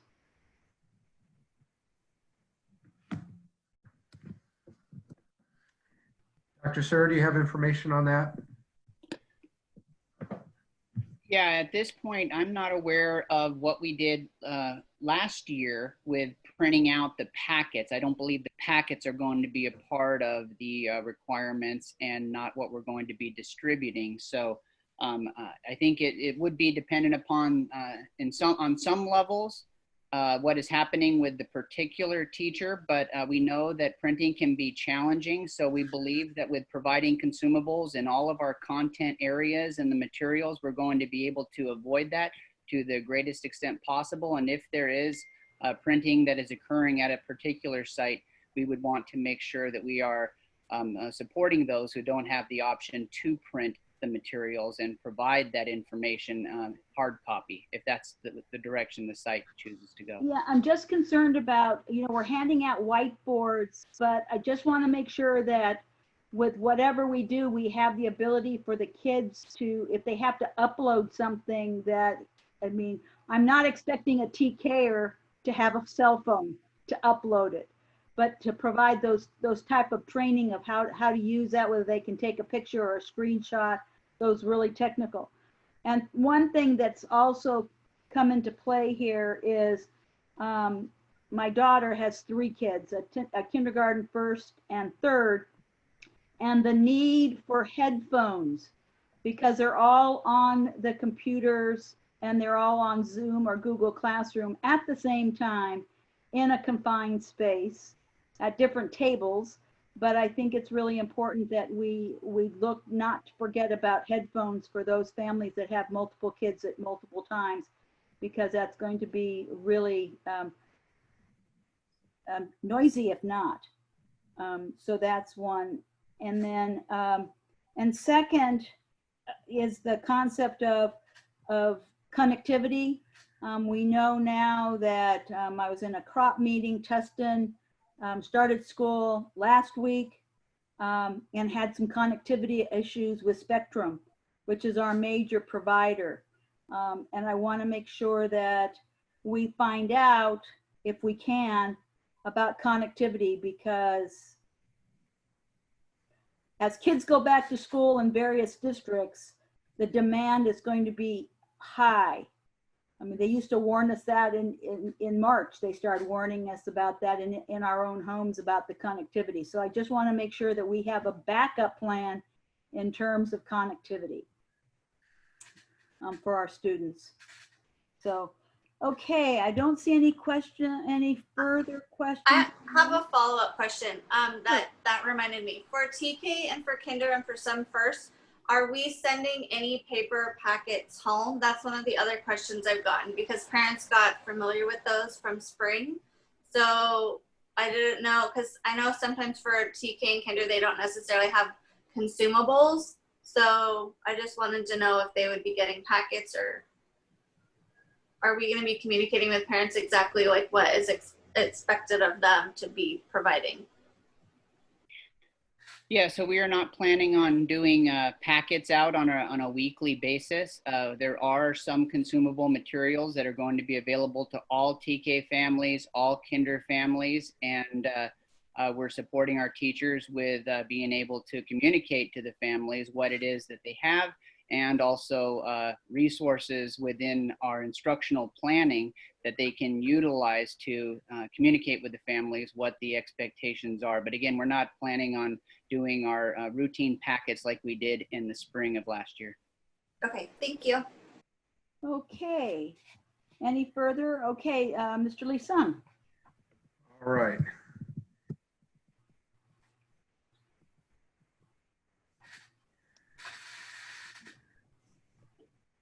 Okay, so now we're moving into the next theme. The first week that we have our students back, and we want to provide you a little more detail in terms of that first week in regards to distance learning and the focus for week one. So Mr. Drake. Yes, thank you, Mr. Lee-Sung. So, you know, we in preparing for the first week in the return, once it was established we were going to be virtual, and even prior to that, we really reflected a lot on experiences in the spring. Listened a lot to community, listened a lot to the board members, listened a lot to teachers and administrators, and recognized the need for us to really put some parameters around expectations around the distance learning and the time that we'll be spending with kids, you know, in this environment. And the state also obviously heard that loud and clear from constituents, because Mr. Lee-Sung, if you'd like to go to the next slide, they established for us some instructional minutes requirements. And the column on the far right are the state minimum instructional minute requirements. So for TK through K, it's 180 minutes a day, first through third, 230 minutes a day, and 4th through 12th, 240 minutes a day. So 3 hours, 50 minutes, and 4 hours respectively there. And that is a total combined amount of time between that live interaction that students will have with teachers and their peers in that Zoom environment, along with the additional time they'll be spending you know, learning on their own under the direction and guidance of assigned work, assigned readings, and so forth. And so those minutes are a combination of both of those. As a district, we wanted to make sure that we went through and decided, you know, using some research and best practice around that live time. We know for sure that it's not good for kids or really anybody to sit in front of a screen for 7 hours a day. And so we established some parameters in relation to the amount of synchronous time that kids will be spending. And that's going to range from 60 to 90 minutes per day of synchronous time. And the reality is that may not sound like a lot, but the reality is, even in a regular classroom, it's not a teacher sitting in front talking at a kid for 90 straight minutes. And so that 60 to 90 minutes is the synchronous live time that in elementary kids can expect, and that equates in secondary to about 20 to 30 minutes each class period. And then the additional time will be asynchronous on their own outside of the classroom. And these school schedules, as Mr. Lee-Sung talked about earlier, that we'll get into a little bit more, the time frames of these instructional minutes will begin at the same time that classes began last year when we were in person, and end at the same time. And so that's what we're expecting that instructional time to take place. You can go on to the next slide. Along the same lines, as schools are establishing their schedules, and as you heard Mr. Lee-Sung say, that they're going through a process, including teacher input, before those schedules are finalized. That should happen by the end of the day tomorrow. So those schedules will start being communicated out to parents shortly. But we wanted to make sure they also had some parameters from which to create these schedules.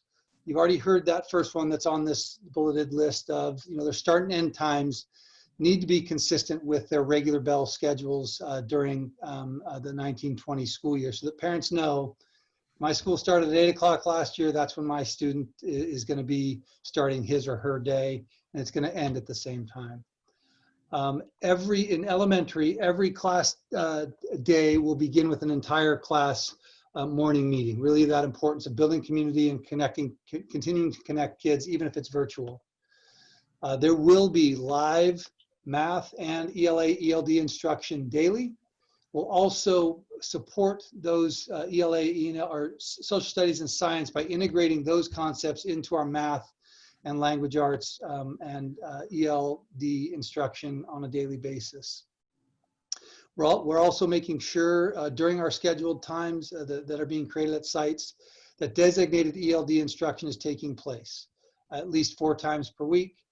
And the other piece, back to something that we've heard loud and clear from teachers and even from our bargaining teams, that it's going to be important for us to continue, not just this first week, not just the 19th and 20th, but to continue to support teachers' professional development throughout this, so that we're learning from our practice as we go along. So minimum days will be part of every elementary schedule during learning, distance learning, to provide obviously the staff meeting times, PD, as well as grade level meetings on Wednesdays.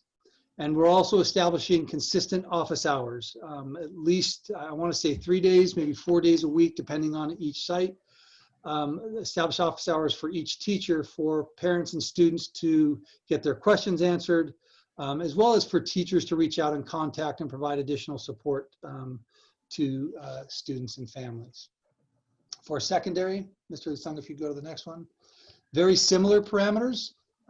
Secondary sites also will continue forward with the start and end times as normal. And their schedules will follow the odd day, even day format.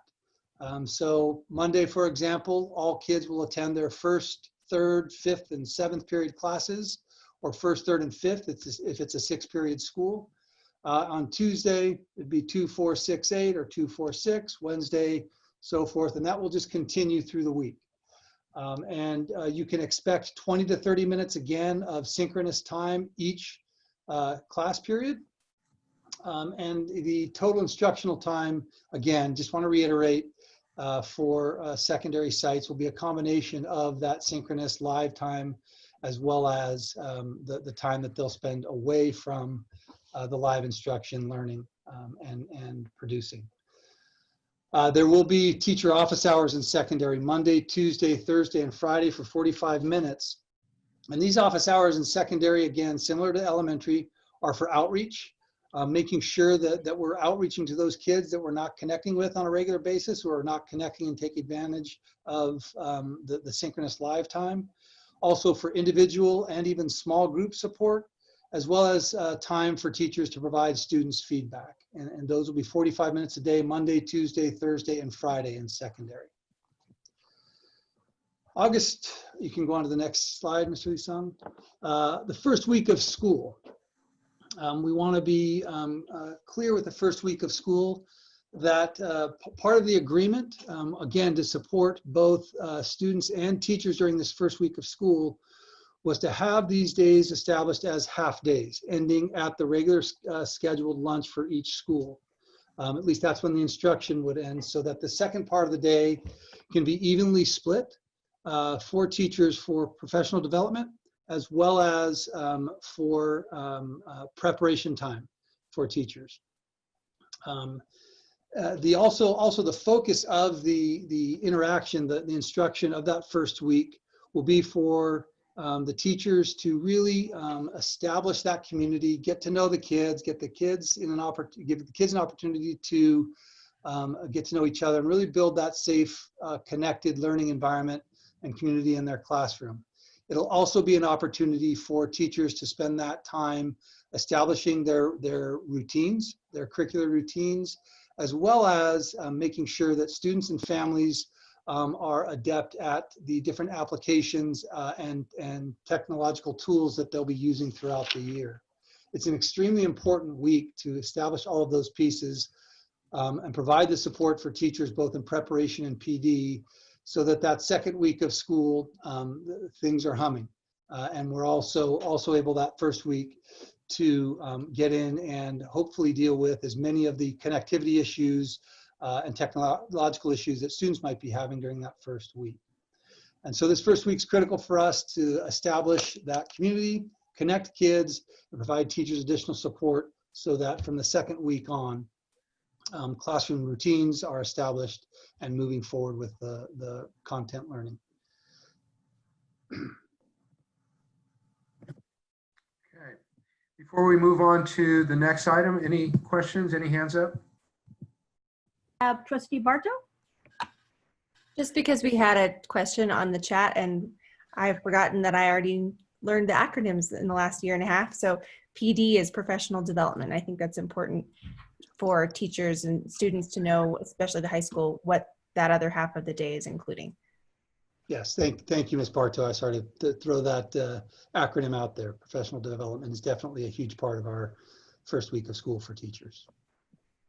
John, I have a question, and that's about synchronous and asynchronous during a school period. Can a student be logged on and being synchronous learning for the 30 minutes or so and still stay logged on and be doing side work? Is that considered asynchronous? It could be. So asynchronous for sure could be teachers sending groups of kids off in a chat room or something along those lines to discuss, discuss, problem solve, share their thinking. And all of those pieces could be part of that asynchronous environment. So that can also be, it's not that they log off, turn their computer off and step away and do something. It's actually that they could be still engaged in the classroom. They're just not, they're not face to face. Correct. It could be during that period, or it could be part of an assignment outside of class that the groups have to get together and work together, in problem solving or reading and discussing, things like that. Those could all be part of asynchronous assignments outside of classroom as well. But it could also happen during that class period. Okay, so this goes to another question then. Are we providing our teachers with individual Zoom accounts so that a class could have asynchronous, but like you just said, groups of students meeting, putting meetings together, not in the class, but outside the class? How would they do that? Yeah, so each teacher does have their own Zoom account. Okay. And I might turn to Jenith on this one. I believe Google Classroom can also support kids collaborating outside of the classroom. But Jenith, do you have any input on that? Yes, Zoom, everyone has a Zoom account and they can do the breakout rooms, but we also can be collaborating using Google Docs, Google Classroom, Schoology, Schooloop. A teacher can be giving feedback while a student's working on a document. There's so many different ways that that even though they're not right here face to face, they're working alongside each other. Oh, perfect. Thank you, Jenna. Yes, thank you. Okay. Any other questions? I see no other hands, so moving on. Mr. Lee-Sung. Okay, so now I want to ask Todd Hatfield to give us an update on meal service during this distance learning environment. Mr. Hatfield. Thank you, President Fleur, members of the board, Mr. Lee-Sung, members of cabinet, honored guests. Thank you so much for giving me the opportunity to address you this evening about nutrition services. First, I'd like to take a little look back into the past, and then we'll look forward. So first of all, looking back into the past, since this whole COVID thing started in mid-March until now, nutrition services has served 307,700 meals. And I'm so grateful to be a part of such a fantastic team. You know, the district warehouse, the IT department, the maintenance and operations department, the public information office, the school community facilitators, the list goes on and on. But to make the magic happen, it takes all of us, and I'm so grateful to be a part of it. The other group that has really been a pleasure to work with are the parents and students themselves. Each time we distribute a meal, there's a parent or student on the other end picking it up. And that's hundreds of thousands of interactions. And we've figured out a way to make it work. And that's been fantastic. Looking forward, during distance learning in 2021, starting Monday, August 24th, grab-and-go meals will be served curbside at all sites except Corona Del Mar High School and Ensign, and that's due to construction. Our serving time will be the same as that it's been since mid-March, and that is 11 a.m. to 12:30 p.m. but that may be revisited to align our serving schedules with bell schedules as we get a little farther down the road. A little bit of unfortunate news. So the Nutrition Services Program operates the National School Lunch Program, which is under the authority of the United States Department of Agriculture, USDA. So in the springtime, USDA extended a waiver to us that basically said, if you're between the ages of 0 and 18, if you just come up to us, we'll give you a meal. But USDA has opted not to renew that waiver. And that means that there's going to be a big change in the way we distribute meals to parents and students. And essentially, there's two important changes. The first is that each time a parent or student comes up and asks for a meal, we're going to be asking for either their student ID number or their name. And then the second thing is that the free and reduced price eligibility will come into play. So if a student is eligible for free or reduced price meals because they've applied for the National School Lunch Program, we'll be able to distribute that to them. If they don't qualify for the lunch program, then we'll be asking for payment. So that's certainly a departure from the way we've operated, but unfortunately it's outside of our control. This isn't a Newport-Mesa Unified decision. This is something that affects every school district in the nation. And we just have to do the best with what we have. Wanted to let you know that this information was distributed to principals and administrators today, and it's posted up on the district website. It's going out to parents, so we're communicating this as best we can. But that notwithstanding, I want you to know that I'm going to try to do everything we can to accomplish 3 goals. And the first one is to make sure that we assure student, parent, and employee safety as we distribute meals. That's the first and most important goal. The second one is to continue to serve nutritious meals to students. And we're going to start out with a conservative menu, but we'll build as we go. And then the third thing is that I know that we have these constraints that are put upon us by the United States Department of Agriculture, but I want you to know that we're going to do everything we can to make sure that we make things as easy as possible for meal pickup while still being compliant. So thank you so much, and that's all I have. All right, Mr. Hatfield, I really appreciate this report, this information, and making it very clear this is not a Newport-Mesa decision.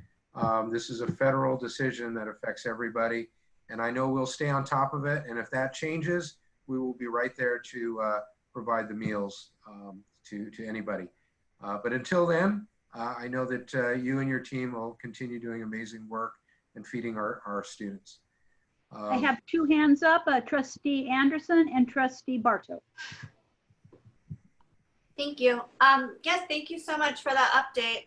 I agree, that's really unfortunate news that USDA did not approve that. I'm wondering if there is a way that we can add the information about the meals as well to each school's homepage, the application, as well as possibly putting a sign in English and Spanish, maybe where those meals are being distributed, so then our staff is not put in the awkward position of having to tell someone no, that if there's a sign there that can help alleviate some of that kind of uncomfortability. And then if it can also have like the website on there so they can sign up directly, I think could help alleviate some of those transitionary questions that we might get, because I think for the most part, a lot of our students that were picking up the meals, I know are students that already qualify. So just for those few that don't, I think that would be helpful. Thank you. Thank you. Trustee Bartow? Thank you. I was kind of, we were in our closed session meeting earlier and I got a phone call and I asked the other board members, do you guys know what this is for? And everyone said, no, I don't know. So I got the reminder that nutrition services. So thank you very much. That was a good email went out that I saw in the phone call as well. I'm glad we're getting the word out. Early on in the pandemic, a lot of questions I had were if people needed to bring their student ID. And at that time, you didn't need to. And so that's a bit of a change that we'll need to address. I think that if we can get the word out through school facilitators that there is a change there, that would help ease that transition as well. And then this is a great opportunity for PTAs, I think, to work on that advocacy portion, because I know back in the spring, there was a lot of thought that there would be federal aid for continuing to provide this longer. And unfortunately, that didn't happen. So for those who want to get involved and be an activist for something, this is a thing you wouldn't think of a lot that really affects a lot of people's needs. Thank you. Yeah, Todd, thank you so much for that great report, over 300,000. Does that include, are we doing breakfasts also? The breakfast program, are we offering the breakfast program as well? Yes, that number, 307,700 number does include breakfasts, yes. So are we going to be continuing the breakfast? Going forward, we're going to be having breakfasts at breakfast schools and lunches only at lunch only schools. And that's so that when we go back to hybrid, it'll be an easier transition. Okay, and then we issue cards, right, to the elementary school kids? Under normal operating circumstances, yes, but it'll be a little bit different now. They'll just come up to the school and the parent says their student ID number or their name. We'll check that curbside and we'll distribute the meal. We'll get that as smooth as we possibly can. Okay, and does this qualify for a community block grant? Are there any grants that we can look to see whether we could apply through the city of Newport Beach or the city of Costa Mesa for a community block grant to provide universal school lunches? Would this qualify as a potential community block grant? And I don't know, I mean, I think that's probably not in your area, bailiwick, Todd, but could somebody check on that and see whether because I think that in this day and age, especially given the fact that we don't have IDs, kids aren't even having school pictures taken right yet. The high school students aren't even getting, are they getting ASB cards and IDs? I mean, that opens up a whole other host of questions. And I agree with Trustee Bartow and Trustee Anderson that I just don't like to ask parents. And I know that in the past we've been pretty lenient in terms of the first couple of weeks of school. There was always some, there's some adjustments, but this is a real change, especially when, does that mean we can't even serve 0 to 4-year-olds? Or are we opening up our preschools, and do preschools still get it, or is it just TK through 12th grade? I'm wondering if we can set up a specific partnership, because Share Ourselves has a food pantry. I know there are probably Fresh Beginnings has a food pantry. There's several providers in Costa Mesa that provide meals. So I'm wondering, particularly for those first 2 weeks or even first month, to be able to have some meals that are prepared that families that maybe aren't part of our district but have been relying on those. No son parte de nuestro distrito, pero son padres que dependen de esta comida. Okay, and then thank you, Trustee Anderson. Yeah, I just am concerned about that transition, because before they just could walk Me up. preocupa esa transición antes. See, so I just want to make sure, and I am getting Javier on my. So I can't hear, so it's every once in a while I hear him. Bailey Bogart, student trustee Bogart, you have your hand up.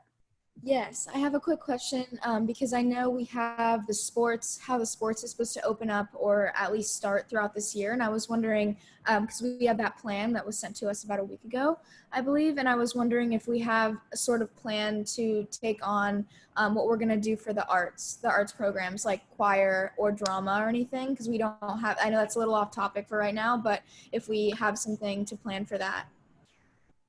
Okay, great. Thank you. Okay, Mr. Lee Sung. Thank you, Todd, for everything.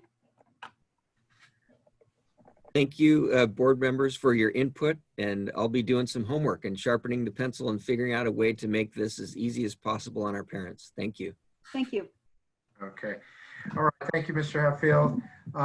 Bailey, I want to let you know that right now our focus is on opening school, And so those programs, and you may know this, that I'm a former high school band director. So I would love to see all of our co-curriculars and all of our programs up and running. But there are some guidance restrictions related to some of these other activities. The guidance that just came out, by the way, on athletics actually has a part in their extracurriculars as well. But the focus is, let's get everybody back to school. And as they can safely start participating and doing things, we'll make sure that the teachers have the guidance, and we would love to see them all doing stuff. One area in particular, since you brought this up, that I do need to point out, this hasn't been talked about a whole lot, but right now, one of the big concerns is playing an instrument or singing, because that requires breathing and blowing out and exhaling. And that right now in the guidance, it says it's not permitted, very clearly not permitted. So even though they've allowed athletics to open up and do things outside, socially distanced with masks, all of that, anything that's using air and blowing out is not permitted, okay? So we'll work with our teachers on that and try to get people back. And until then, things are gonna have to be virtual, okay? But I know our principals definitely want to get these activities, because that's where students really connect and really thrive. So we'll get there. All right, great question, because we had not planned to bring that one up. So thank you for bringing it up. Okay, and our last area is the Mental Health Student Services Support Team. So I'm going to stop sharing here, and Dr. D'Agostino will take it from here with Sarah Coley and Kristen Henry. Thank you, Mr. Lee-Sung. I really appreciate that opportunity. Members of the board, cabinet, and distinguished guests, thank you so much for having us here. I'm going to go ahead and share my screen now and start the presentation. And so I won't be able to see you when we're presenting. So wanted to take a few minutes with my amazing team of coordinators. Two of the three are here tonight to share with me the things that we're going to be doing in the areas of mental health, wellness, attendance, and engagement. As you know, we are the division and department that really supports all the work that's done on the academic side of the house by creating supports on the social, emotional, mental health, and wellness side of the house. And we deal with students and families that are dealing with challenging situations, students who may be deficient in social emotional skills, the social and community challenges that we see not just in our community but across the country that all educators are facing. Are challenges we experience too in our district, unfortunately. But we have an amazing team of professionals and specialized personnel. At the top, our Assistant Superintendent, Dr. Jocham, who has given us this charge that you can see here to make sure that we can create academically engaged and resilient students. And so tonight, I'm going to be working with Kristen Henry and Sarah Coley to share with you 3 areas where we are really taking on the challenge of distance learning by providing distance, social, emotional, mental health, and wellness supports. And that's in the areas of mental health and wellness, PBIS, which is Positive Behavior Intervention Systems, which is an initiative we've had going on for some years now. And then we'll close with an understanding of how we're continuing to have both a support piece and accountability piece in the areas of attendance and student engagement. And so I'm gonna turn it over right now to one of my amazing coordinators, Kristen Henry. As you know, she's come on board as our new coordinator of mental health and wellness, replacing Angela Castellanos. And we have not skipped a beat as a result of her coming on board, and she's doing some amazing stuff. And so I'm gonna turn it over to her right now. Dr. D'Agostino, can I just interject for real quick? Of course. And this is just for the public's point of view, just like students who can't sit, we are not supposed to be sitting still for 30 minutes. I mean, normally the board takes a break halfway through a board meeting so they can get up and around. We can't do this. So if you see our videos go off, it's not that We are not paying attention. It's like we are kids and we need to move around also, so we need to stand up and walk a little bit. We still hear you, but it's not that we're being rude or anything. It's just that, just like students, 30 minutes on a Zoom is, we're now moving on to, we've been at it since 3 o'clock. So we are now on our Understood. Thank you, Trustee Floor. Understood. We can do a check-in, check-out with each of you too at the end of this if you'd like. So anyways, I'm going to hand it over to Kristen Henry.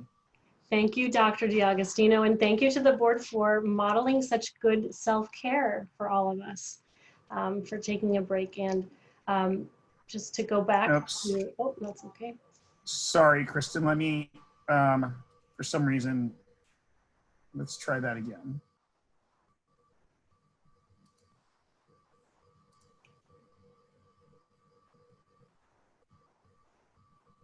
There we go. There you go. Thank you.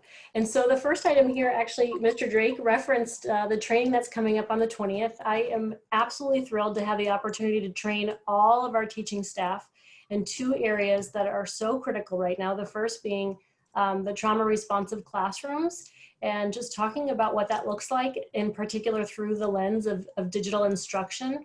And then linking that to training on the 3 signature practices that are endorsed by CASEL, which is the collaborative, I'm doing it right now, perfect. So it's the collaborative for academic, social, and emotional learning. It's a nonprofit, but it's who is the guiding force as a county. We've identified them as our kind of guiding force in SEL instruction, as well as a state and really nationally. They do all of the research on what is evidence-based, what is best practice, and how to return to school. Right now, they're giving us a lot of guidance. And they've identified 3 signature practices, which are having welcoming, inclusive activities on the beginning of any instruction.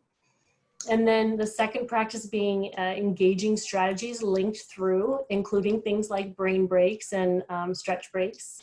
And SEL is social emotional learning.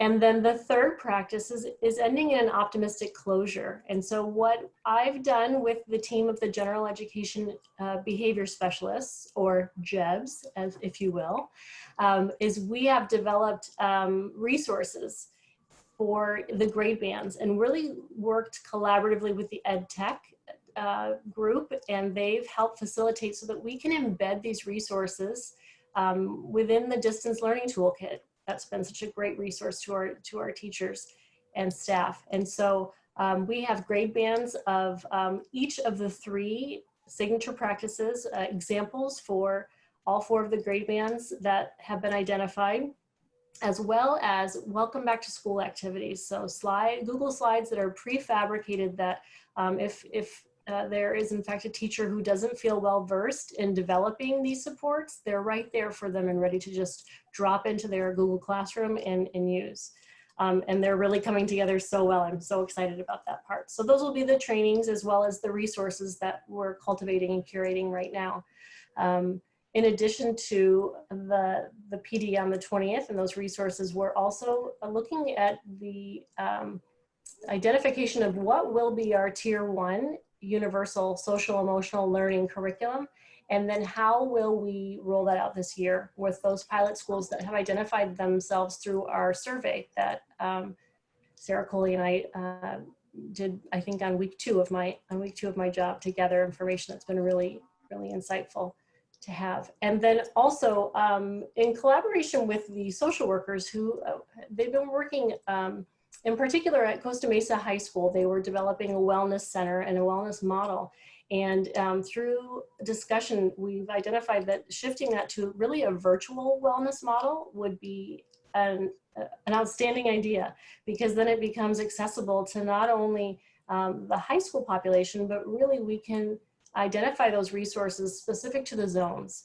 And this really supports our efforts to address issues of equity. So resources and mental health resources that are needed are identified specific to the zone area. So a family is not given a list of 100 possible supports, but really 5 or 10 critical ones that they could walk to, that are in their neighborhoods and are accessible. Next slide, please. Additional undertakings are the development and provision of professional development in the area of social emotional learning, social emotional functioning, and mental health. And the JEBs, or the General Ed Behavior Specialists, and I have, along with Sarah Coley, have identified really a menu of professional development opportunities that we would like to provide to staff and principals throughout the course of the year. And just in conversation today with the General Ed Behavior Specialists, we talked about shifting our instruction and our professional development into small bites, because we know that right now that's our attention span and that's what we can digest. And really like a 10-minute video that's prefabricated that a principal could just drop into their staff meetings. We want to make this super accessible for all staff and principals who need to support their staff. We also are pairing with the other side of our division, special education, to develop an administrator's wellness group. And we're going to start with a book club, Reading 10% Happier. And we have recently sent out a survey to check for interest, and we'll be getting that started, I think, once things are underway and people are feeling a little bit more like they have their footing. We're also proposing a mental health resource fair in May, and possibly virtually, because that would be another great way to lend to the access for all of our families. And then getting back to those JEBs, those General Ed Elementary Behavior Specialists, we are interviewing and filling 2 more positions so that we'll be able to identify specific zone positions for those behavior specialists. And we're also, along with that, we've refined the role. So there is an emphasis on maximizing their impact. We want to design programs and structures and systems so that they're not solely working with a student here and a student there, but really training teachers on how to run a whole classroom, how to support behavior in a virtual classroom, things that can have an impact on large groups of children, and kind of flipping the script so it's no longer about helping this child and this child, but really it's a constellation of supports to help all children, and putting the education and the support in the hands of our general education teachers. Thank you, Kristen. Welcome. As you can see, board members, there are a lot of programming going on. But we're very proud of the work that we're doing with EdTech to deliver this, as well as the work that Kristen's doing. But we also have some standalone programs that are that have been around for some time, as you know, and these are going virtual as well, thanks to the leadership of my other coordinator, and that is Sarah Coley. So I'm going to now pass the baton on to her. Thank you, Dr. D'Agostino, and thank you so much for having us this evening. As Dr. D'Agostino mentioned, we are really looking at what we're doing with PBIS, which is our Positive Behavior Interventions and Supports, and really using this as a recalibration year. And so working with all of the sites and site leadership, as well as our PBIS teams, to identify the things that they need for their school specifically this year as we're going into distance learning and beyond. We are providing digital learning resources, as well as opportunities for virtual professional development and training. And we're excited to be starting our district leadership team, as well as a community of practice, to really promote that idea of collaboration and community, and making sure that we're really working together, and that nobody feels that they're a standalone and that they're in this on their own, that we can really all be sharing our best practices and sharing ideas as we're, again, navigating this environment, but then also as we're long-term planning for our communities and for our individual schools.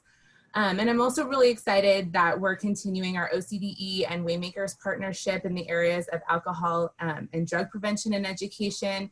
You know, we know that this is a need, and that we're, excited to be taking these preventative measures at a number of our schools to really make sure that we're providing that education to our students at the appropriate grade levels, the content that is appropriate to them and their learning, and again, promoting that social education, and just making sure that they're understanding really what drugs and alcohol are and what they can do to their bodies, again, at a grade and age appropriate level. And then in the area of restorative practices, which I can say I'm especially passionate about, because really, as we've seen throughout all of the different presentations, just really this idea of relationships and community, and making sure that that is at the forefront of all of the work that we're doing, making sure that we're being intentional about building those relationships and providing our teachers and our staff with the resources and the strategies to build those relationships. I'm excited to share with our teachers those strategies, and we'll be providing those virtual trainings and professional development as we go into the year, giving them ideas on how can you use circles in a classroom environment that's virtual and building community that way. How do you get to know your students even though we're not face-to-face? And speaking again from a teacher, I used to be a teacher, and being able to share those experiences, I can understand and relate to how hard it must be right now to not be face-to-face with our kiddos. And so I'm excited to be able to share that with our teachers. And again, just those digital learning resources, and then connecting all of these pieces together. So really, Kristen and I'm excited that we're friends and that we're colleagues and that we work so well together, because we're really being able to take the social emotional work, the mental health work, and really integrating it with our PBIS and restorative practices work so that it's a collaborative effort in student services. And as it was mentioned, working with Ed Tech, working with our Ed division to really make sure that we're all working together, again, to promote this idea of mental health and community and relationships. And then you see on the side there, parent education. This for me kind of overlays all of the work that we're doing, is that really drawing in our parents. We're continuing with our parent education series and making sure that all of these themes and ideas that we're sharing with our staff and with our students, that we're sharing with our parents and our community as well. So we'll be getting those dates and those topics out there, and we're excited to embark on this journey together. Thank you, Sarah. And our final piece is attendance and engagement. As you know, Student Services years ago had as its signature programming attendance interventions, the Student Attendance Review Board. And our charge in the areas of mental health and wellness has morphed to such a great extent that attendance engagement is now a critical early warning sign for students who might be experiencing challenges in their lives or evidence of family dysfunctions. If kids aren't coming to school, then that's not normal. We've got to figure out what's going on. And in the distance learning environment, our charge on attendance and engagement is that much more important. So as you can see here, we're going to be, as Mr. Drake said, we are going to be giving a mandatory training to all certificated staff on Thursday, going over the nuts and bolts of attendance and engagement, going over Senate Bill 98 and its requirements for us as a local education agency in the areas of promoting positive attendance. And it really focuses on two concepts: support and accountability. High on support during the distance learning environment, looking at how we're going to leverage additional staff, really marketing our parent education training, looking at how we can reach into the influence that parent-teacher associations and school site councils, as well as our DLACs, their influence in the community to promote positive attendance. So high degrees of student engagement. And let's also not forget that we have dozens of partnerships with many, many organizations that will help us not only address attendance and engagement, but also to deal with the issues that impede positive attendance. The one organization that comes to mind off the top of my head is One Recovery. They have adapted their programming to the virtual learning environment. So we're really excited about working with Lynn Peterson again, among the many other organizations that can help us support attendance and engagement. We are going to have a tiered approach. As you know, the Tier 1, Tier 2, Tier 3 paradigm is something that we've adopted in student services for many, many years across both aisles of our district, too, on the academic side of our organization. And so Tier 1, where we expect all schools and all employees to engage in attendance and engagement strategies, these will focus on in every classroom having signature practices. As Kristen mentioned, 3 signature practices for SEL. We also want to see signature practices for attendance and engagement strategies. So an SEL connection at the start of every lesson, focusing on messaging through school websites, using the school marquees and flyers and signage to promote back to school messaging. As you probably know, Student Services has an entire Google Drive of attendance awareness and attendance support resources that is available to every school administrator and their staff. And then the wonderful work that ET is doing. I mean, the the dozens of professional development offerings that can leverage platforms, software platforms, to allow teachers to engage students in a more complex way is something that we very much support on the attendance and engagement side of the house. We're also going to be working with IT. We will be leveraging our child welfare and attendance investigator, and those are some of the tier 1 areas where we will support attendance and engagement. We're also going to try to create SART teams at every school site. We'll be talking about that this week with administrators and into the remainder of August and the start of September. This use of SST teams, or, okay, I'm sorry, we want to pause for a second on the acronyms. SART is School Attendance Review Team, and SST is Student Success Team. And so those two entities are going to be used at the tier 2 level after tier 1 interventions don't see the kind of success that we're looking for. At the tier 3 level, we will continue with the Student Attendance Review Board. And that will put together a team of specialized personnel for the typically 10 to 15% of students that don't respond to tier 1 or tier 2 interventions and supports. Angela Allen Hess, our third coordinator in student services, will lead those SARBs. She is mired in the issues of pre-enrollment and getting students into our schools who still haven't enrolled yet at the Welcome Center. So we are very appreciative of the hard work that she's doing there, but she will have a strong presence in the attendance and engagement strategies that we're going to be using into this school year. And so to conclude, you know, student services mission and vision hasn't changed. Yes, Dr. Jocham gave us that charge, but it's a charge that we knew all along, and we have embraced the new normal. We continue to have strong and structured responses that you expect us to have to tackle chronic absenteeism. We are going to continue to work with our colleagues to the greatest extent possible across divisions to provide services for students and families. And we're going to be thinking outside the box. There are a couple of ideas that I have for home visits and welfare checks that we're looking into. We may come back at some time in the future later this year and share those with you and give you an update at the direction of Mr. Lee Sung. But we want you to know we're always thinking outside the box, and we're always looking for new and creative ways to keep our students in school and keep them engaged. So thank you for giving us the opportunity. Thank you for letting us lead at this time. And we appreciate all your support. All right. Thank you very much, Dr. D'Agostino and Sarah Coley and Kristen Henry. I know you guys have been working really hard throughout the summer and appreciate having you share this today.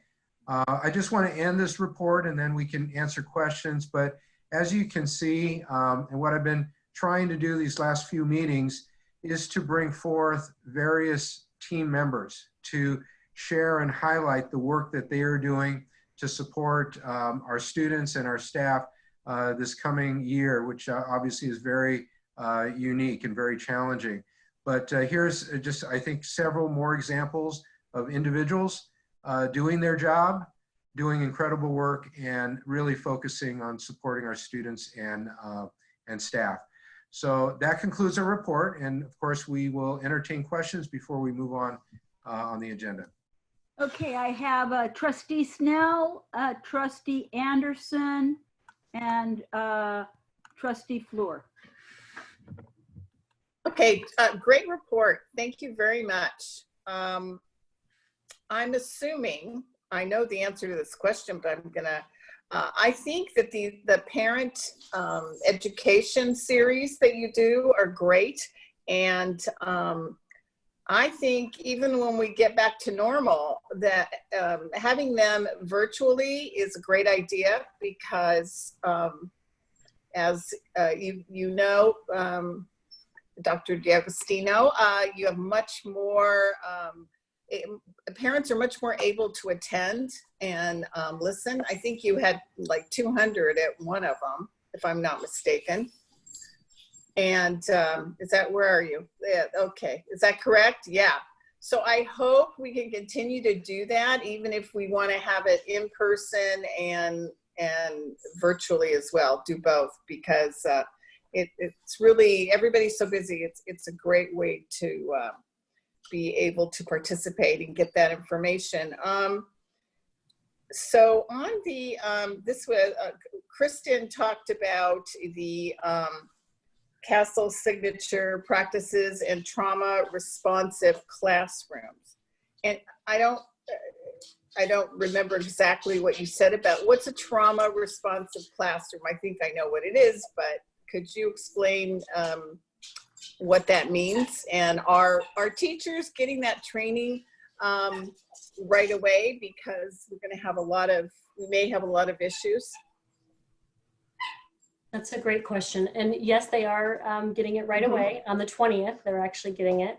And a trauma responsive or trauma informed classroom is really providing teachers with the insight and knowledge of, first of all, what happens to a learning brain when someone is exposed to toxic levels of stress. And that can come from adverse childhood experiences. And right now what we're talking about is really the conditions of the global pandemic and the impact of just the constant low drip of stress that we're all under. And so just having knowledge of what that looks like in a classroom and how can we accommodate. And the good news is that the answer, I'll tell you the answer right now, it's really just relationships. It's about connecting, and it's about that CASEL signature 3, and it's about the restorative practices. It's about grounding everything that we're doing in these relationships with one another. So, so don't spoil it and tell everyone, but that's I kind of knew that, but that's good. No, your report was excellent. You're covering all the bases, and I know I have more questions, but I have to process some more. That was a very fast presentation. It'll be a little longer for the teacher. Thank you. You're probably told to.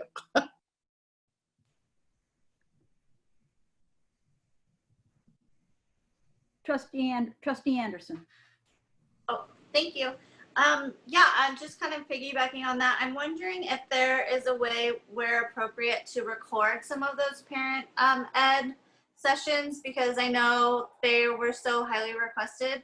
So if those can be recorded, and you know, like if things are private, if there's breakouts, you know, like that's different. But I think if that's overall, if those are available on YouTube or something, so parents can access them, students at 2 a.m. can watch them, I think that would be really wonderful and helpful.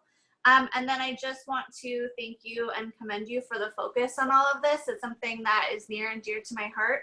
And I know one of the things that I've read from the California Superintendents Education Association is what you're doing right now on the Costa Mesa campus that says children are 21 times more likely to receive health and medical health services if those services are provided on their campus. And so I just thank you for taking that first step for Costa Mesa, and I'm hoping that we can expand that to all of our zones. So thank you so much. Thank you, Trustee Anderson. Before I have my questions, I know we have a number of student board members still on. I don't want to put them on the spot, but if they have anything that they'd like to share from a student perspective, would love to hear from them. I know, Bailey, you were on the Wellness Committee, so do you have anything you'd like to ask or share? Not really specifically, but just thank you for all that you do for our school, and I'm excited to open and enjoy my new classes and my senior year, so thank you. Okay, great. Trustee Black, do you have anything? I'm good. I appreciate the report and all the work that's being done, but I'm learning so much, and it's giving me tools to share with parents because we are receiving a lot of calls and concerns, and so it's just terrific to have it. So I appreciate all that work. Thanks. Terrific. Trustee Yelsey, I know that you're recovering, so if you're not quite on yet, that's okay. Put your hand up. I think it's important, and thank you, Phil and Kristen and Sarah and your whole entire team. I think it's so important because this is really, it's not going to go away. These social emotional issues are here with us forever. The trauma now will still be with us 5 years down the road when all of a sudden something happens and it just brings back these awful memories. I commend Newport Harbor High School. They had kids. That's the Corona Chronicles, and they did it, and they put in, it's a book of student writings. 80 students contributed to this. And so I really want to impress upon the team to involve students and really find out what they need. Because it may not be them, but as Kristen said, it may be a parent. It may be another family member, a good friend, and in maintaining healthy relationships when you're so distant, and maintaining those connections and doing it in a healthy manner is difficult, even in the best of times. And so I really want to impress that we make sure that we provide additional support and services. I don't know whether you mentioned it or maybe you did about continuing the support lines and the hotlines. We are doing that, correct? Yes, President Fleur, the care and support line will continue for the foreseeable future. Okay, perfect. Thank you. Anything else? Any other board member want to chime in? Trustee Matoye, you don't have anything? Trustee Barto? Okay. All right. I just found impressed, really impressed by the presentation, especially the one I saw that was a little longer for the principals. I popped in for that, and love the lemons making into lemonade. That was well thought out. Perfect. Great. Okay, moving on. Mr. Lee Sung.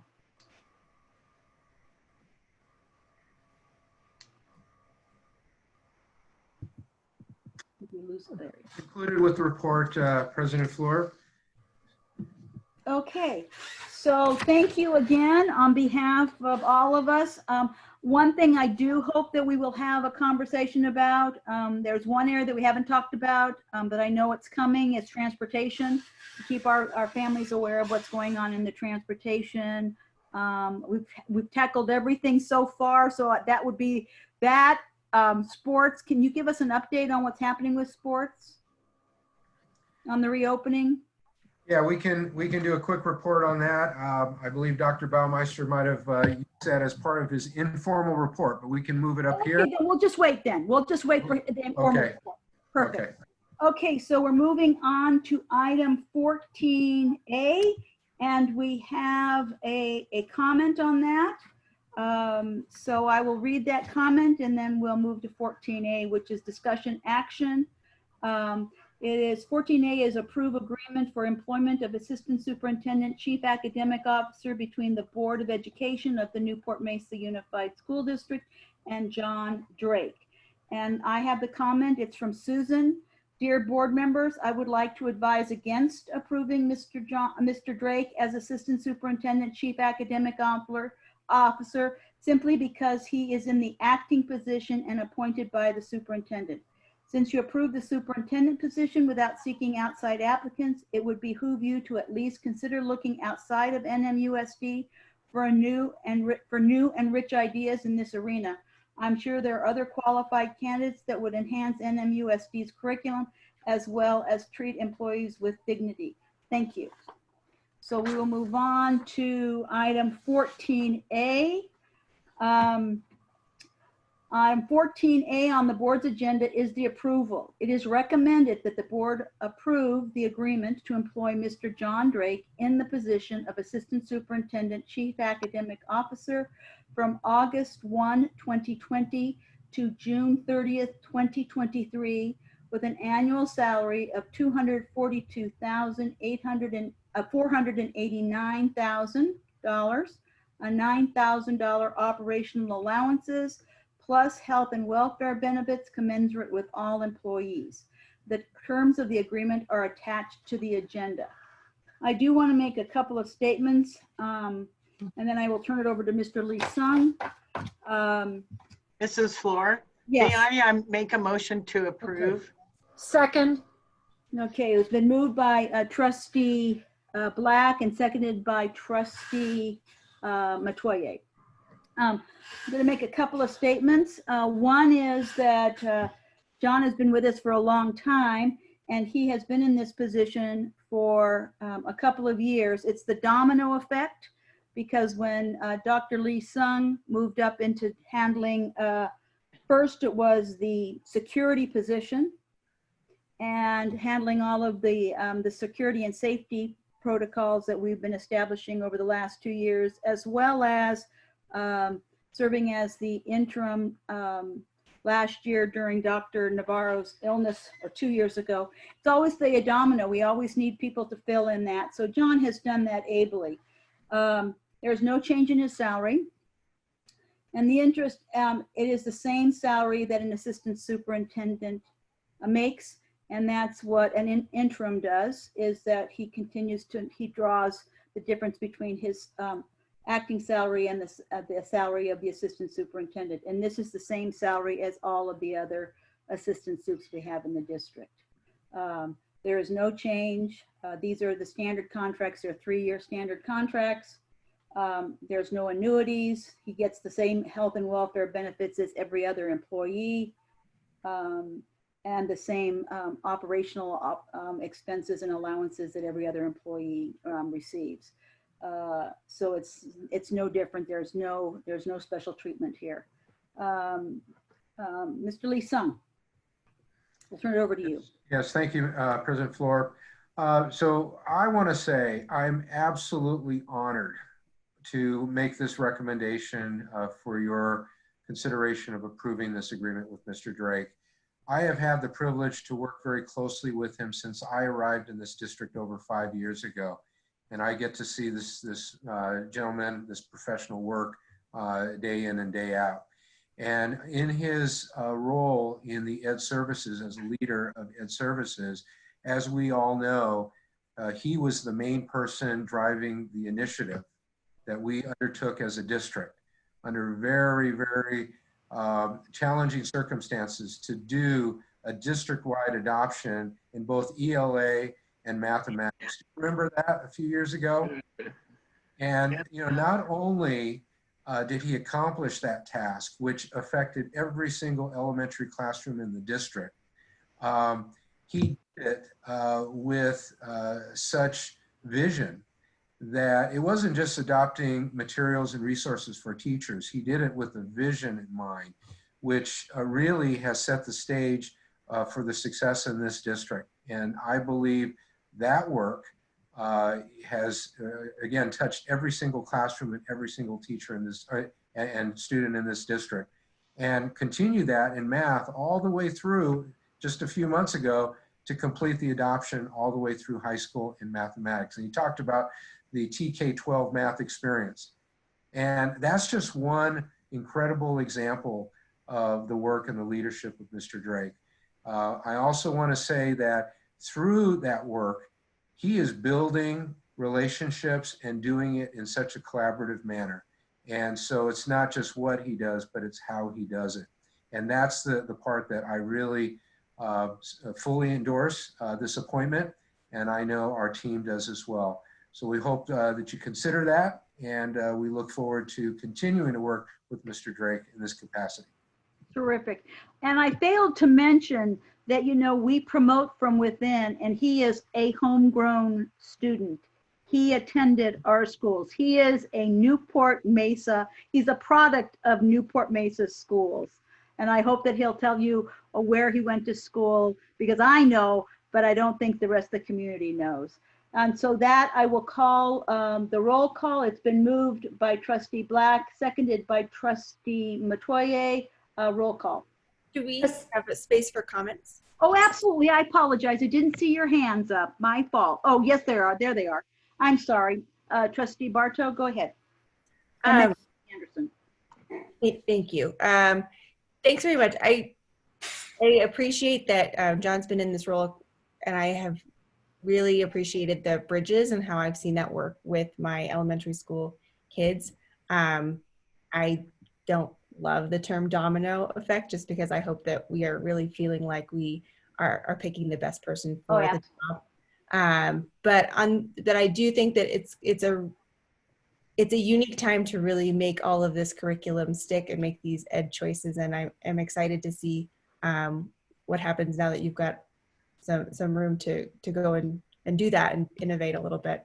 So I'm looking forward to that, and hopefully science and all those things are next once we get through this current challenge. Thank you. Thank you. Trustee Anderson and then Trustee Snell. Yes, I wanted to just say thank you. I completely agree, and I'm so thankful that the district now has continuums. I think that's so important for all of our core content areas. And I just wanted to, I don't want to be very negative, but as I have shared in the past with some of our other contracts, this contract, which we didn't get until it was already in the agenda, has the health and benefits for a spouse, which I have continued to bring up that I am concerned with us adding that in. And then I also am concerned about the automatic renewal piece. I thought that we had addressed that those weren't going to be in some of the contracts going forward. And so I just wanted to again highlight that I'm not in favor of that. And I really want us to take that language out of our contracts. But I'm excited. That said, I'm excited, Dr. Drake, that you are in this role. And I think it has been a long time coming. So I'm excited also to see innovation with social studies and science. Thank you. Thank you. Trustee Snell and then Trustee Matoye. I also wanted to mention that in going through these collaborations and for the materials and the curriculum, and that he was honored to share his take on collaboration and with other districts. I can't remember if it was statewide or nationally. You know what I'm talking about? Russell helped me out here. So he is a minor celebrity, and I'm sure I feel very blessed that he's going to stay with us, that he's not going to go off, because he's well known. Yeah, I know in California, and he's been asked to speak at several things. You want to expand on that, Russell? I'm trying to. Yeah, I will speak, because I think Mr. Drake's a little too humble to do all that. I know. Unless you drag it out of him. But you're absolutely right. The work that Mr. Drake did, along with other key leaders in this district, really put together an incredible process. Again, not just adopting materials to adopt materials, but going much further, and also the consensus process of how they reached that decision, which led to, as you all recall, teachers coming up here representing the group and talking about why they were recommending that particular material. And so through that work, it has been published, the process has been published, our district has been highlighted, and John and several other members of the team have been asked to present at various conferences. So we are very proud of that. It also won a Golden Bell. Oh yes, of course, a Golden Bell. Anyway, welcome aboard. Okay, Trustee Matoye. Yes, thank you very much. And in a result of all that wonderful national accolading, state accolades, and how great it makes us look, the important thing is what has been provided is a first-class educational opportunity for our kids. And my tentacles reach out far and wide into all zones in the district. And I have to say, I have never heard anything but praise for Mr. Drake. No one ever says, oh my gosh, that man, no, nothing. Everyone is, he's wonderful, he's fabulous. Now, when you go home tonight, your wife may not agree with us, but at work, no one has a bad thing to say. The fact that we get to, like you said, keep Mr. Drake right here with us means our teachers will be happy, our children will thrive, and staff loves him. So I couldn't be happier to second this nomination, and I look forward to the vote. Okay, with that, we will take the vote. Oh, Trustee Yelsey, do you want to say something? No. Okay, perfect. I'm in total agreement. I think John is great. I agree. I don't believe it is all a domino effect. I think he's really earned this position. And nothing ever rattles John. I mean, it doesn't matter what situation we're in, he's in, he just has this calm demeanor. And I think that's very refreshing. So thank you. Domino from the standpoint that, you know, when things we promote, but when we get there, it's because they are doing the job. We don't just promote to promote, but they do the job. So with that, roll call. Trustee Floor? Yes. Trustee Yelsey? Yes. Trustee Black? Yes. Trustee Barto? Yes. Trustee Anderson? Yes. Trustee Snell? Yes. Trustee Matoye? Yes. Motion passes 7-0. Congratulations, John. I'm turning it over to you. This is your moment of glory. All right. Well, thank you, President Fleur, Vice President Yelsey, Mr. Lee Sung. You know, I have been in the district 10 years, or, you know, I guess maybe close to 50 as a sibling of 8 who have all been through the district, and myself having attended Adams, T. Winkle, and Estancia. You know, this is an opportunity to kind of follow my dad's lead and mantra, which is it's always really important to give a little bit back. And so this is that opportunity, one of many that you've all provided me in my 10 years here. And I am truly humbled to be really tasked with the responsibility of teaching and learning in this district. And I will say, you know, I truly appreciate all of the wonderful things that you had to say about me, but they're not mine. And there is an incredible group of people, not only in Ed Services, but throughout the district that really play a part in everything that we do daily with kids. So I look forward to being part of that and helping it grow, really with a focus on nurturing the teaching and learning, not just for our students, but for our teachers, for myself, and for, you know, us as an organization as we move forward. So truly humbled by the responsibility you're providing me with, and look forward to continuing on. Thank you. Thank you, John, and thank you for everything that you have continued to do, especially involving our teachers in the process. Over 65 teachers participated in the Bridges and Wonders.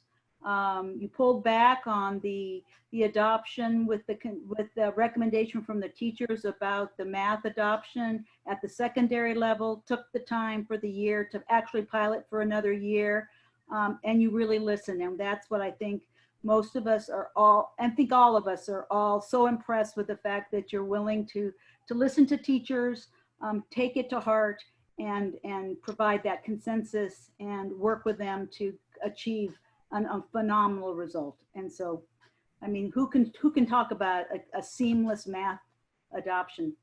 Unbelievable. Thank you so much. Congratulations. Thank you.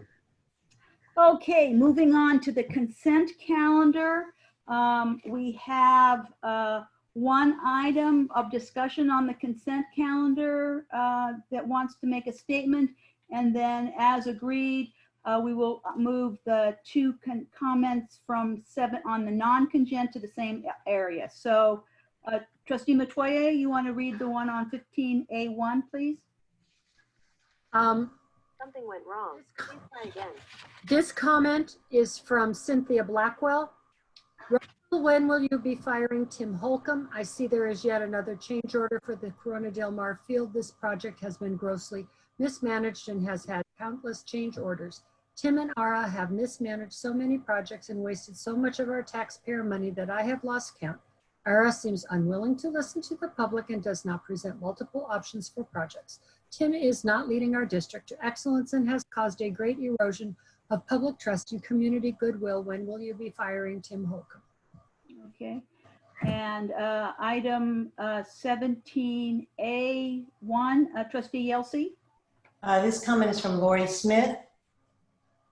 We have a problem that is growing and demands action now. It is not a new problem, but it is at a crisis point with the pandemic. The majority of our students aren't getting the education they need. We seem to never have a complete plan or the right resources or gotten those resources to the students. They are in families that don't make demands on you.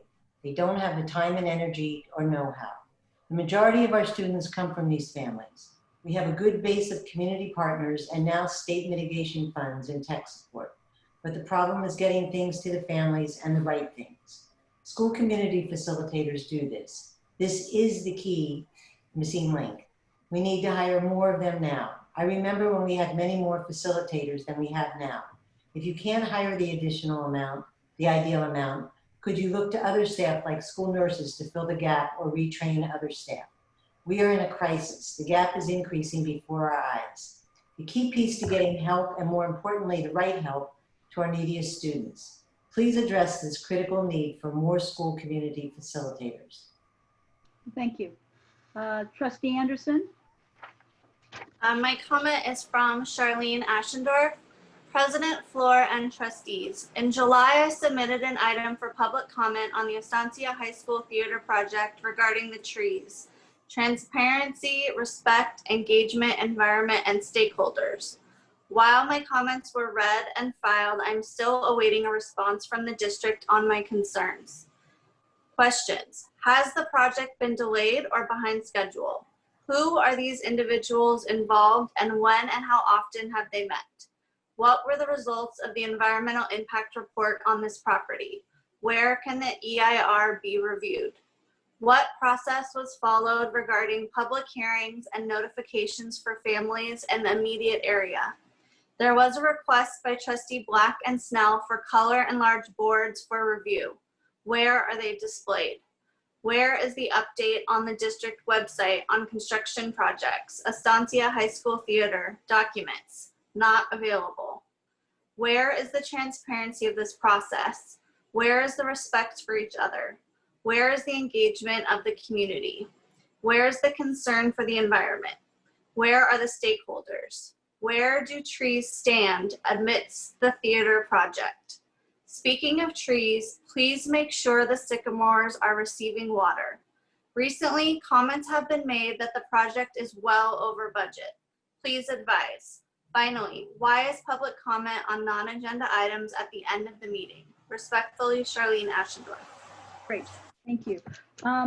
Mr. Holcomb, could you address one, change orders, and then secondly, could you bring us up to speed and the public up to speed on the Estancia project, because we're still in the drawing design phase, are we not? That's correct, Mrs. Fleur. Well, with regard to the change orders on CDM, all of the change orders have been brought to the board previously and communicated. You will probably recall that this was a very wet winter and that the subsoil conditions to support the structures at the site were compromised by the wetness of the soil, resulting in over half of the cost of all of the change orders that we have had to pay on this project to date. So there's not anything that the architect or anyone else could have done to avoid these. It is a fact of construction that when we have very wet winters, it makes the soil very difficult to support the structures. With regard to both that project and the Estancia project, Ada and her team have followed all of the board's practices and policies with regard to public outreach. It's been very robust, and especially so with regard to the CDM project. Initially, to take it through from the EIR project, which was very highly contested, through a resolution process to get that project going and under construction, and is actually something that I know the board and all of us were very happy with the process that resolved that project so it could proceed. As a result of both that project and other projects, the board asked for Ms. Zaresny to engage in even more community meetings on projects which have been occurring over the last few years. It has been a very robust process of meetings and of schematic designs and so forth brought to the board. If a member of the public wishes more information on these, I would suggest that they look back at former board items where these items have been brought to you all for review. With regard to the design on the Estancia project and the trees, you may recall that that robust process at Estancia included inviting members of the community with members of the Estancia school site to evaluate options for the location of the theater on the campus. There were originally 3 locations considered, and 2 more were added so that basically every potential location on Estancia's campus was considered. And the recommendation of that group was to choose the location that's currently under design next to the gymnasium, with all of us, of course, having some sadness about those large trees, but with a plan to create a beautiful addition to the campus and a nice space for students in the front of the school. All of those plans have been brought to the board previously and reviewed and commented on. The project is currently in the middle of design, and at the end of the design, it will be brought back to the board as it always is. So there is no EIR yet because there is no design and there are no working drawings, correct?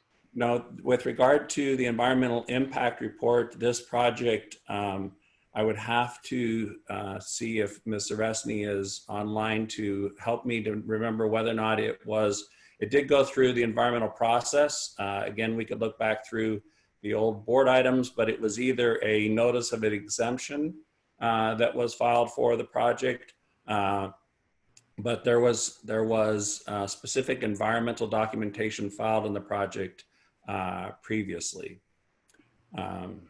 And I'm sorry, you had a second question. I forgot. I think the other questions were in terms of the neighbors. The neighbors across the street is the railroad, their engineer, as well as part of Fairview Park and a maintenance across the street from the project, correct? So all the neighbors have been addressed within 500 feet. Well, the community meetings part of the process there were members of the community involved in the design process to date. The specific 500-foot notice is part of the process at the completion of the current drawings phase. So that part has not occurred yet. Okay, and then it hasn't gone to DSA yet, correct? It has not gone to DSA yet. So are we over budget on this project? Well, we have been working through there are basically 3 stages of design, what's called schematic design, which is the overall look of a project. Then the design is what's called design development, further developed. Mechanical systems are fit in, structural systems. The architect takes it from a concept and starts making sure all of the different systems work, and then ultimately moves on to construction documents, which is the phase that we're in now. At the end of design development, the estimate that was done for the project showed that there were concerns with regard to the budget. There had been a lot that had happened in the cost estimating world with escalation of construction materials. You'll recall there were tariffs imposed by the US government on Chinese imports that rapidly started to change pricing for various building components. That was one of the things that we were looking at the completion of design development. And we were also looking at the design itself to see whether or not there were areas where we could save money without compromising the design that had been completed. And the whole team has gone through that. Of course, right about that time in February, March was when COVID hit, and the entire construction materials cost estimating world was turned on its ear. and estimators at that point couldn't give good prognostications of exactly where construction costs were. So we proceeded with construction documents with the expectation that we were on the right track and that we would be able to ultimately bring the project in at a responsible cost at the end of construction documents. There are some built-in alternates into the project so that if costs come in higher than we would hope, we can adjust the project by addressing those alternates and reducing the budgeted cost of the project. But this is a Measure F. This is a Measure F project. So do we have the funds within the Measure F? Yes, we do. Thank you. Okay. I just want. Trustee Snell, you had your hand I don't up? have my hand up. Oh, okay. I've got Trustee Anderson and then Trustee Snell. Okay. Trustee Snell can go first. That's okay. Well, I just really wanted to add that. And Nara's here too. Hi. Maybe you want to answer that part of the question about the environmental study. So we haven't finished the study yet. We have, so once we identified the location of the building, then we give those plans to our environmental consultant. And so we're still going through that process. We'll bring to you a resolution of what our findings are. And then depending of what our initial findings are, would dictate the degree of the study. So there's various, you can do a mitigated negative declaration, or you may be required to go to a full EIR. We don't anticipate we will have to go to a full EIR on this project, but just because of, you know, our attention on other things with COVID and everything else, it has slowed down a little bit, but we will be bringing that back to you for your approval. And it was my understanding that where it is now located, which was talked about, it doesn't really impact neighbors. The other location that that was suggested, which was right near the I believe that's Joanne, that would impact the neighbors. So much more so.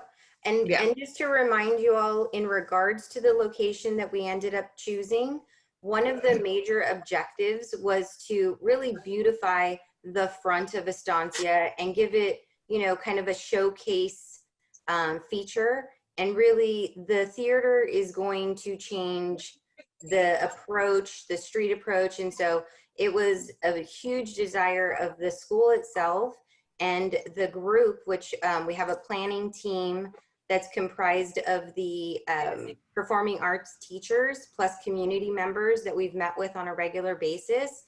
And we went through all the pros and cons, and they were just, you know, really impressed with what we were able to do in even a small space in front of the school and really change the perspective of what the school looks like. So that was a major accomplishment by putting it in front of the school. Sort of like what we did at Costa Mesa High School with the performing arts.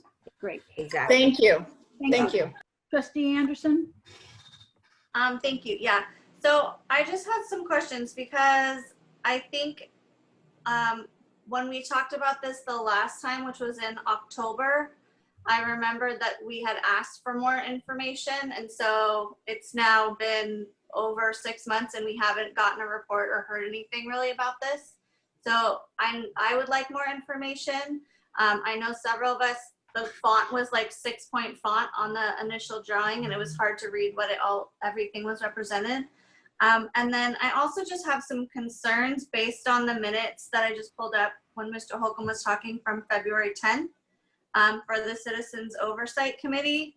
There were several questions that were asked about how much over budget this project was, which I think is interesting based on what was just shared, if we're only in the design phase, because on the third page, item 4, Suzanne Gauntlet asked how much we are over budget compared to the original estimates.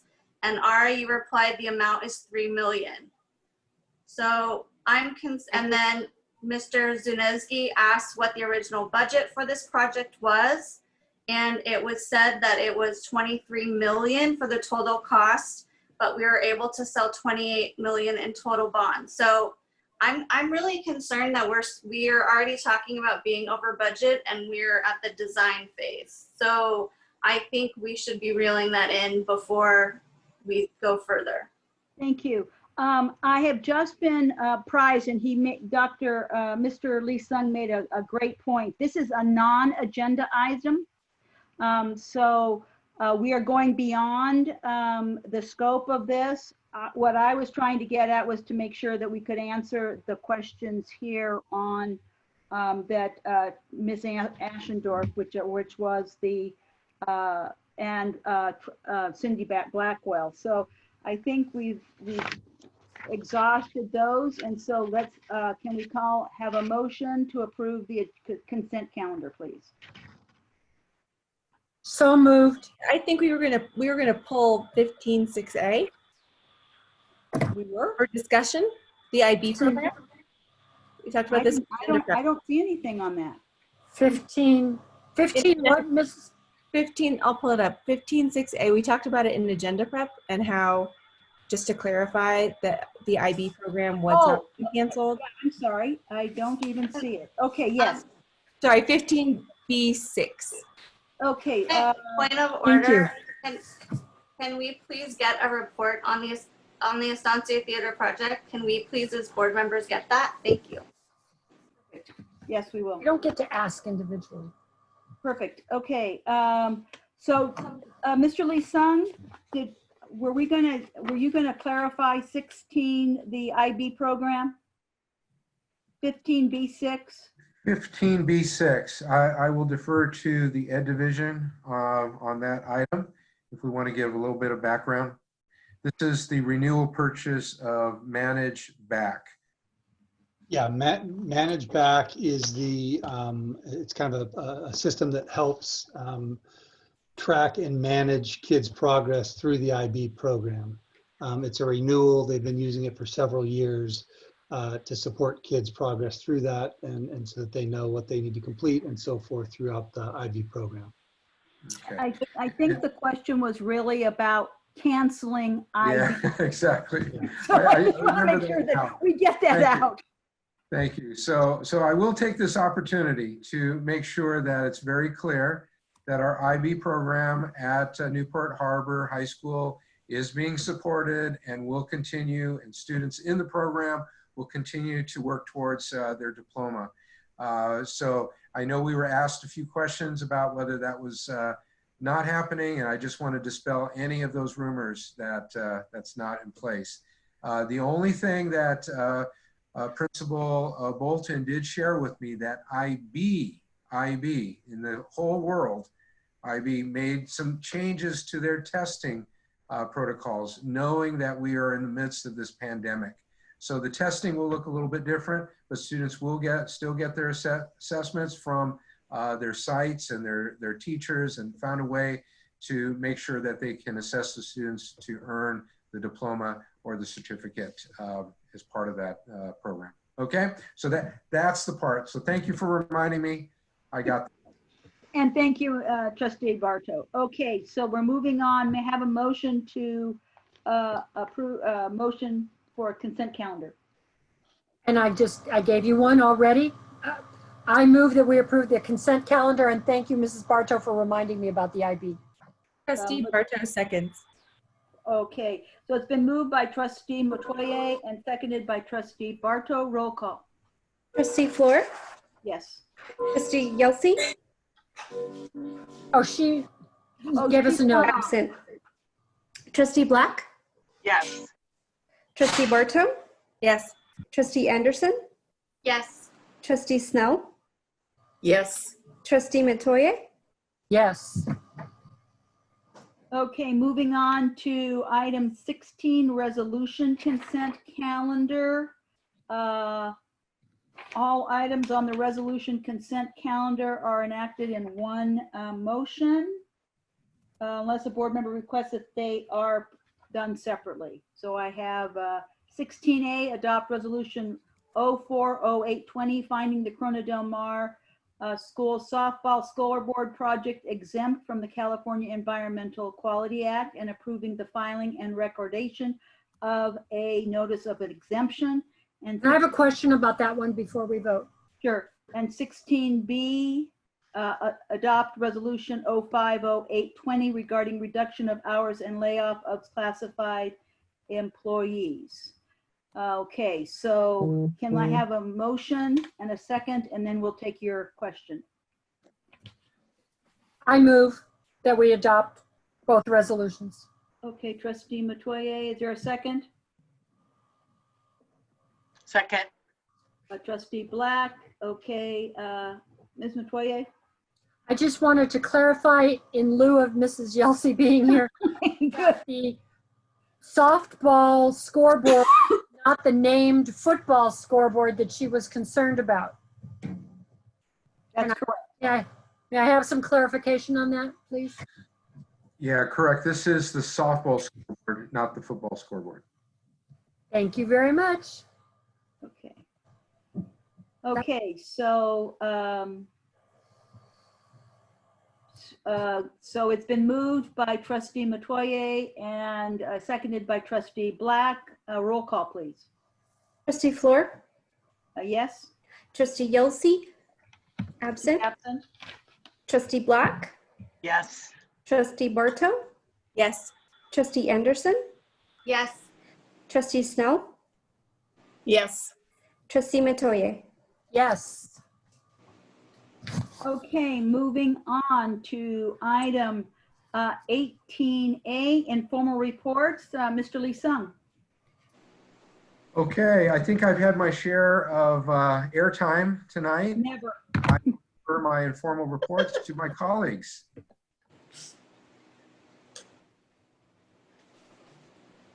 Okay, President Flour, so would you like I have to go around. I have to go around the table. No, let's start the other way and do Dr. Jocham. Great, thank you. For my report this evening, we talked about how teachers, today was their first day back and we start professional development with them. But we've had some of our staff who've already started. Several of our related service staff are speech pathologists, our psychologists, our social workers, our behavior specialists, and our nurses have all been back for a few days already. So I just want to acknowledge the Candy Barella, our special ed director, and the special ed coordinators.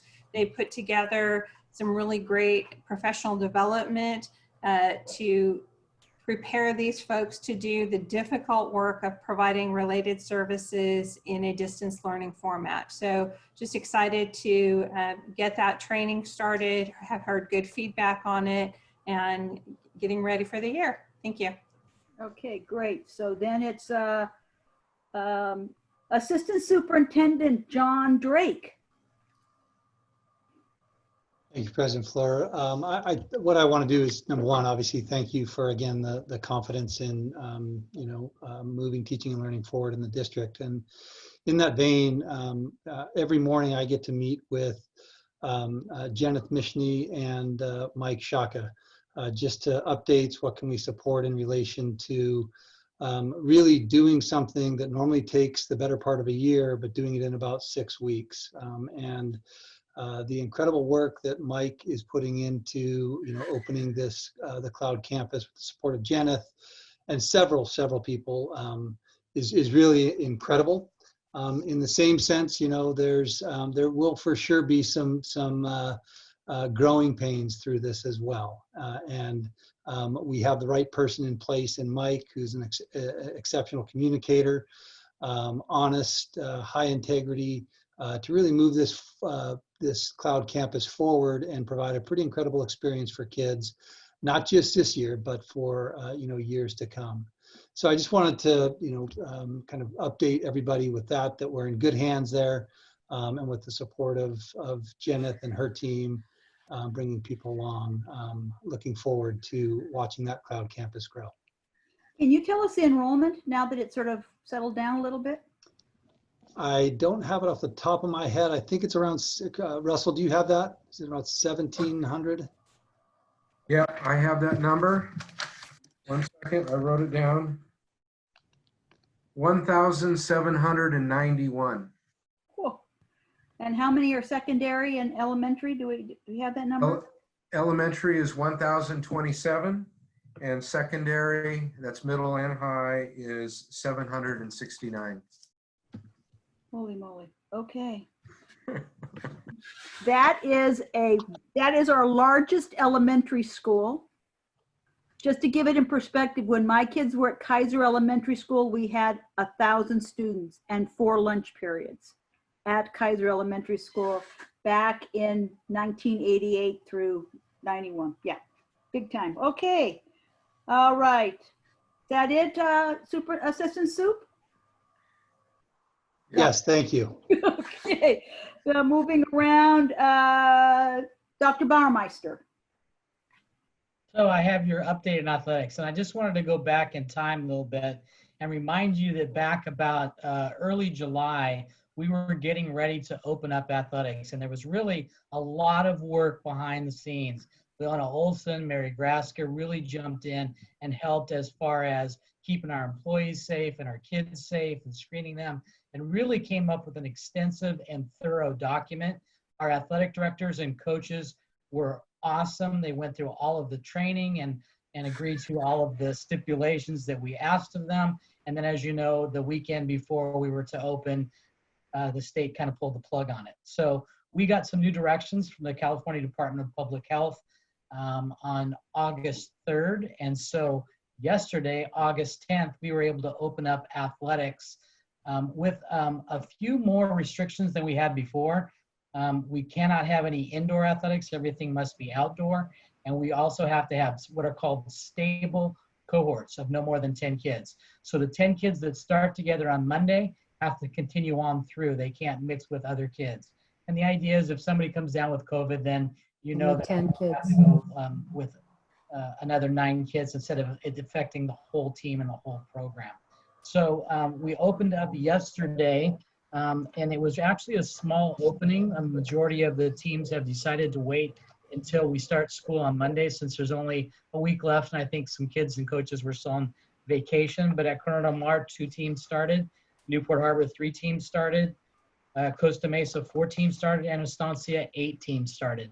Wow. And I heard back from the ADs and the coaches that probably that's a good thing to start off with, because it really helped them to be able to take their time and be able to screen the athletes properly with a small amount of kids and to be able to do it well.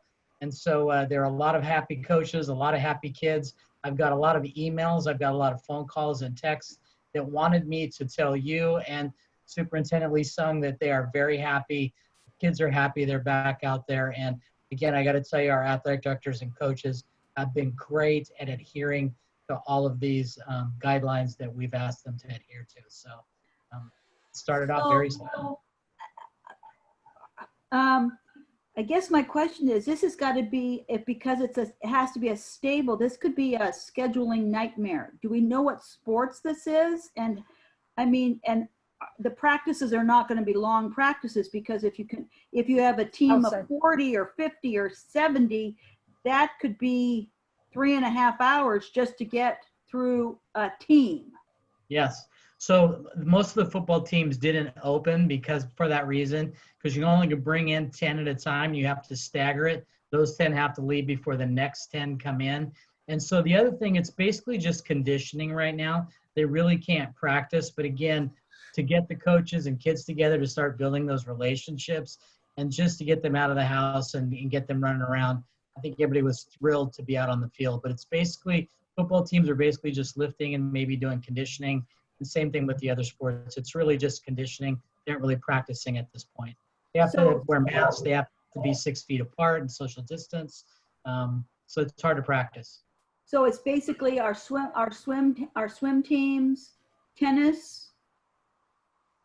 Well, I can tell you at Coronado Del Mar, it was water polo, swim, and cross country. At Costa Mesa, it was cheer, aquatics, and baseball.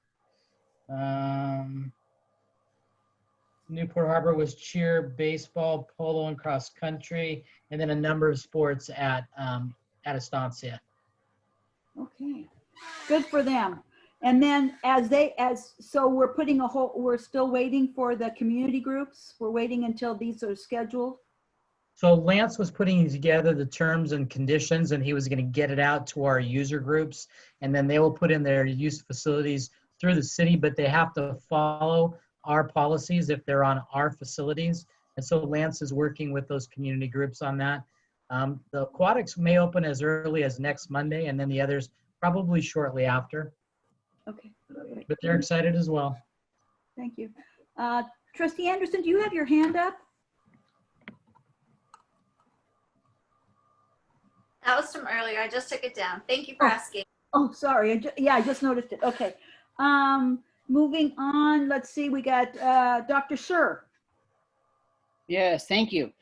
I just wanted to share a couple pieces. First of all, Dr. Jocham and Mr. Drake have been talking about and beginning to do work in regards to a true multi-tiered systems of support, the MTSS system. And to be candid, I get really inspired when I hear Dr. D'Agostino and Kristen Henry and Sarah Coley and also Candy Barella talk about the ways in which we can support all students socially and emotionally. And in thinking about the Ed division, joining them and really helping to support students socially, emotionally, and instructionally, it's quite inspiring. I think that there is some great opportunity, and some of the specifics that I heard tonight in regards to next steps and things they're beginning to put their head around is the manner in which we can support our students, our teachers, and our parents. And what can we do under that whole umbrella? So it's really, really inspiring to see some of the work that is starting there, and it's going to be inspiring to continue to see how those plans develop, but it's a movement in the right direction from my perspective. The other thing I wanted to do is just build off what Mr. Drake said in regards to Dr. Shaka. I've been able to work really closely with him coming in to be the 23rd principal running the 23rd school supporting elementary education students. A number of years ago when he was a teacher at Costa Mesa High School, I had an opportunity to work with him on a couple of creative, innovative projects that he was working on as a collaboration between secondary and elementary education. And seeing him go over to Ensign Middle School and develop the reputation that he did is it's tremendous. And then now watching him come in and work so closely with our Ed Services Division, Ed Tech, with our IT division, with human resources, specifically a ton of work with Dr. Megan Brown, who is doing an outstanding job. It's inspiring. That also is inspiring. So I'm thrilled to see the work that he is doing. I'm thrilled to see the way that the cloud campus is shaping up. It's taken a lot of people to move this forward, but with him at the head of moving that system forward for his school, we're just really excited to see the work that he's doing and happy to continue to support him. Terrific. Thank you. Thank you. Thank you. You guys on that side of the dais have just been putting in incredible hours. Not to say the other side isn't, but this side we know because the fruits of your labor will become true on August 24th. That's my daughter's 41st birthday, but other than that. Okay, moving to the other side, we have Mr. Trader.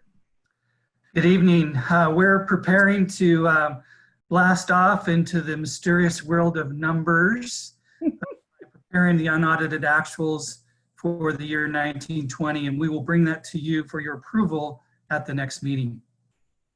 That's it? It's with COVID, that's a big deal. We're doing different things than we've ever done before, so I expect you'll be fascinated. Okay, I'm looking forward to that. Yes. Okay, Mr. Holcomb. Thank you, Mrs. Fleur. Well, I'm going to take a page from Mr. Trader's book that he just did with giving you the trailer rather than the full movie, because this is the time of year when we're wrapping up major summer projects. There have been more significant major summer projects this summer, I believe, than certainly in the last few years that I've been here, and I believe in quite some time. A lot of parking lots completely repaved, roofs replaced, schools painted, a lot of work done, and Mr. Bidnick is wrapping those up, and we look forward to having him come and give you a presentation on what M&O did while we were on our summer vacation. And mind you, all of this with one less week this year during the summer. With pictures. With pictures. Thank you. Yeah, because I was, is the blue a brighter blue, or is that the original blue and it's just faded over time? Because I was just like taken aback with how bright the blue is at Early College High School on the doors. Yeah, I don't know for sure myself. I know that all of the darker colors do fade quite significantly over time. So that's probably what you're seeing. Just beautiful. And last but not least, Ms. Olson. Thank you very much. Yeah, it's always odd being last because that's not that's not usual. So a little bit of this is repetitive, but as you know, summertime is certainly not a time of lack of work for the HR department. Every year throughout the summer, we are filling positions, both classified, certificated, and oftentimes right up till the moment the students walk in or even thereafter. And this year has been no different. We continue to do that. And in addition to that, we talk about the cloud campus and what it's taken to put that together. I do need to acknowledge our HR team that have been working endless hours to staff the cloud campus, following our contractual obligations, as well as meeting the needs of our at increased risk employees, making all of those considerations and all of those shuffles, and has done so seamlessly. And so I really do want to thank Megan Brown and all of her work. She has spent countless hours making sure that nothing has been missed on that and working very closely with the Ed Division. Kristen Clark is working not only with Mary Graska on our COVID reporting, but also continuing the hiring of our classified staff and addressing issues that come up. And then Shoshana Udin, who has now joined us, has been it has been a gift. Thank you so much for that position. In her very, very short tenure, she has been meeting daily, all day, in meeting the needs of the at-risk, increased risk for people, for our employees with COVID or for COVID, sorry, long day.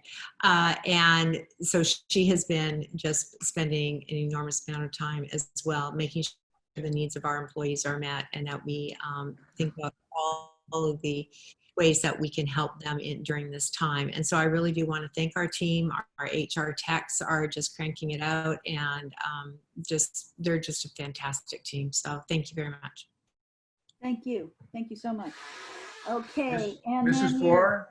Yes. Mrs. Floor, I'm sorry, I bypassed my informal report, but I want to just take one moment. Sure. Because one individual on the team that is, in my mind, one of the unsung heroes, along with so many others. And, you know, sometimes we forget, you know, we've had some very long meetings, very, very long meetings, 5 hours. Yes. All of that. But right alongside of all of the work that we're doing here, we have a Spanish interpretation yes. going on. So I want to particularly thank and recognize Javier Zamorano, who is doing our Spanish translations every time we have a board meeting. And talk about long days, he has kept up with all of the conversations. So Javier, I don't know if you could just turn on your video real quick and just kind of say hi, and we want to thank you for your work. You're one of our unsung heroes.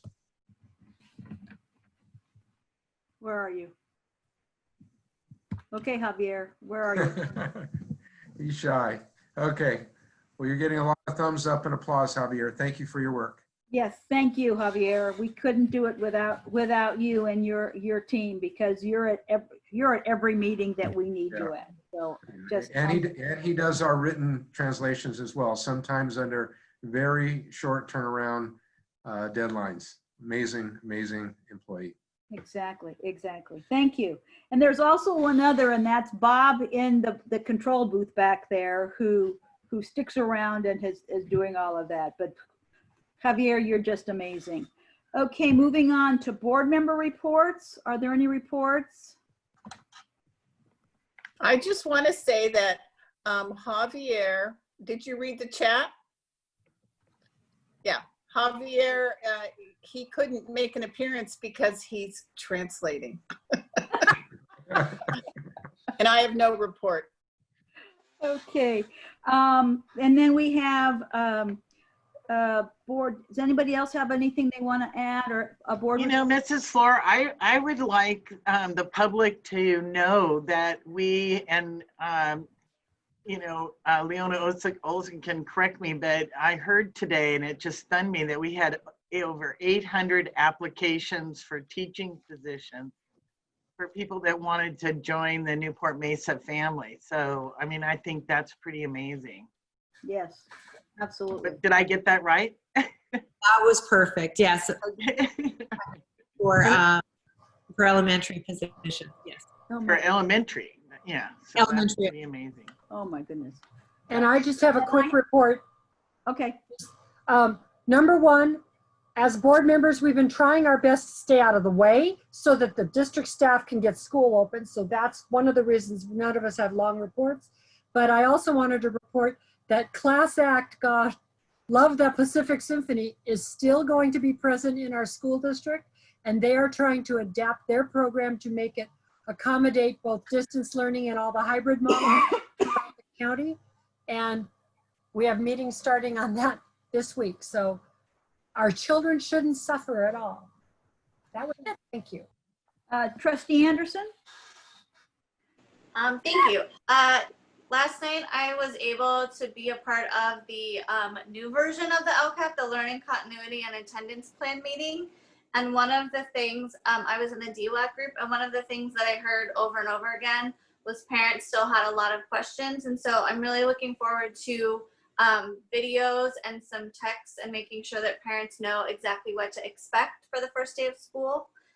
So yeah, I'm really looking forward to us being innovative and communicating in new ways in the next few days. So thank you, Mr. Lee Sung, for putting some of those plans in motion. Thanks. Great. And then Trustee Barto, you submitted a report. Is there anything you wanted to report? She's not in town, so she may be. Oh, I'm still here. There you go. I'm sorry. Montana's a long way away in 2 different time zones. It's just one. Oh. Okay, just 1 hour different.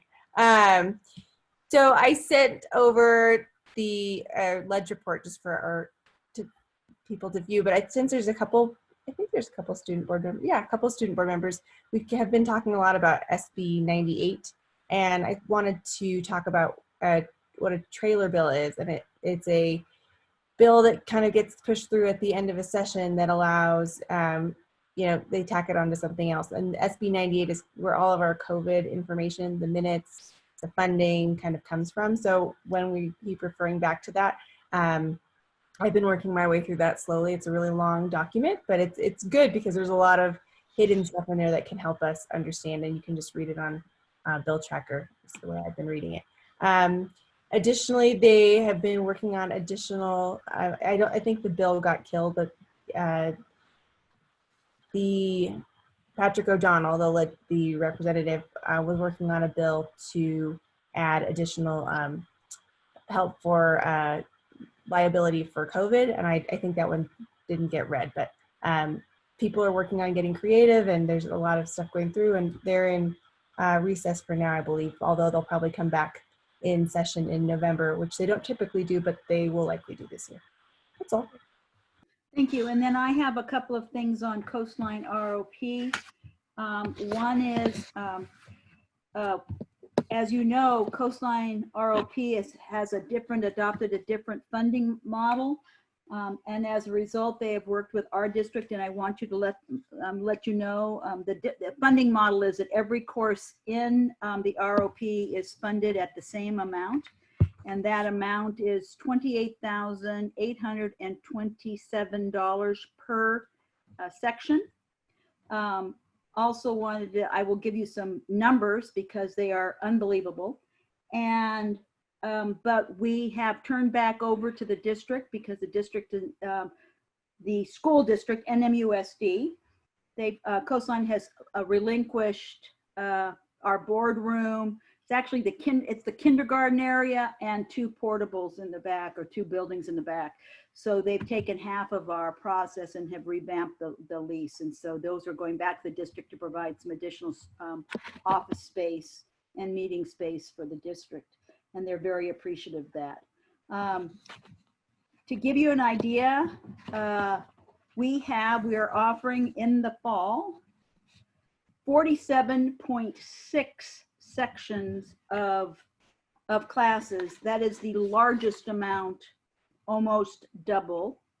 Tustin is the lowest at 6.5. Then there is Huntington Beach, which used to be the largest. They're at 24. Saddleback is at, Irvine is at 31. Saddleback is at 32, and we are at 47.6. Every school is being offered, and we've become having a name for ourselves. At Estancia, we're doing the BITA program, which, as you know, is a construction technology. Harbor is doing the culinary. Costa Mesa is going to become known as the sports medicine athletic training school because they've got a huge amount, as well as sports entertainment and marketing. Estancia is doing the design. And they've got social and media arts, and then the emergency medical responder. So we are just an unbelievable, and early college high school has medical careers and health systems, an after school program. And as of right now, 91% of the courses being offered through the ROP are UC approved. 91%. So that's pretty amazing. They are also adjusting their schedules to our schedules. We're looking at some additional opportunities for after bell schedules in the evening for some of our students. And so I'll keep you apprised of that. Was glad that Michelle was able to participate with Patrick O'Donnell. He's a former school board member. And is really a very strong CTE program person. Also, at this meeting, they adopted board policies that CSBA has written regarding working remotely and distance learning.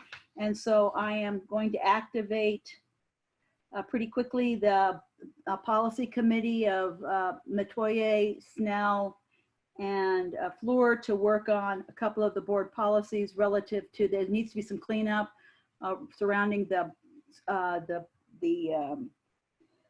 student board members, these working remotely that CSBA has worked out, and getting those sort of squared away.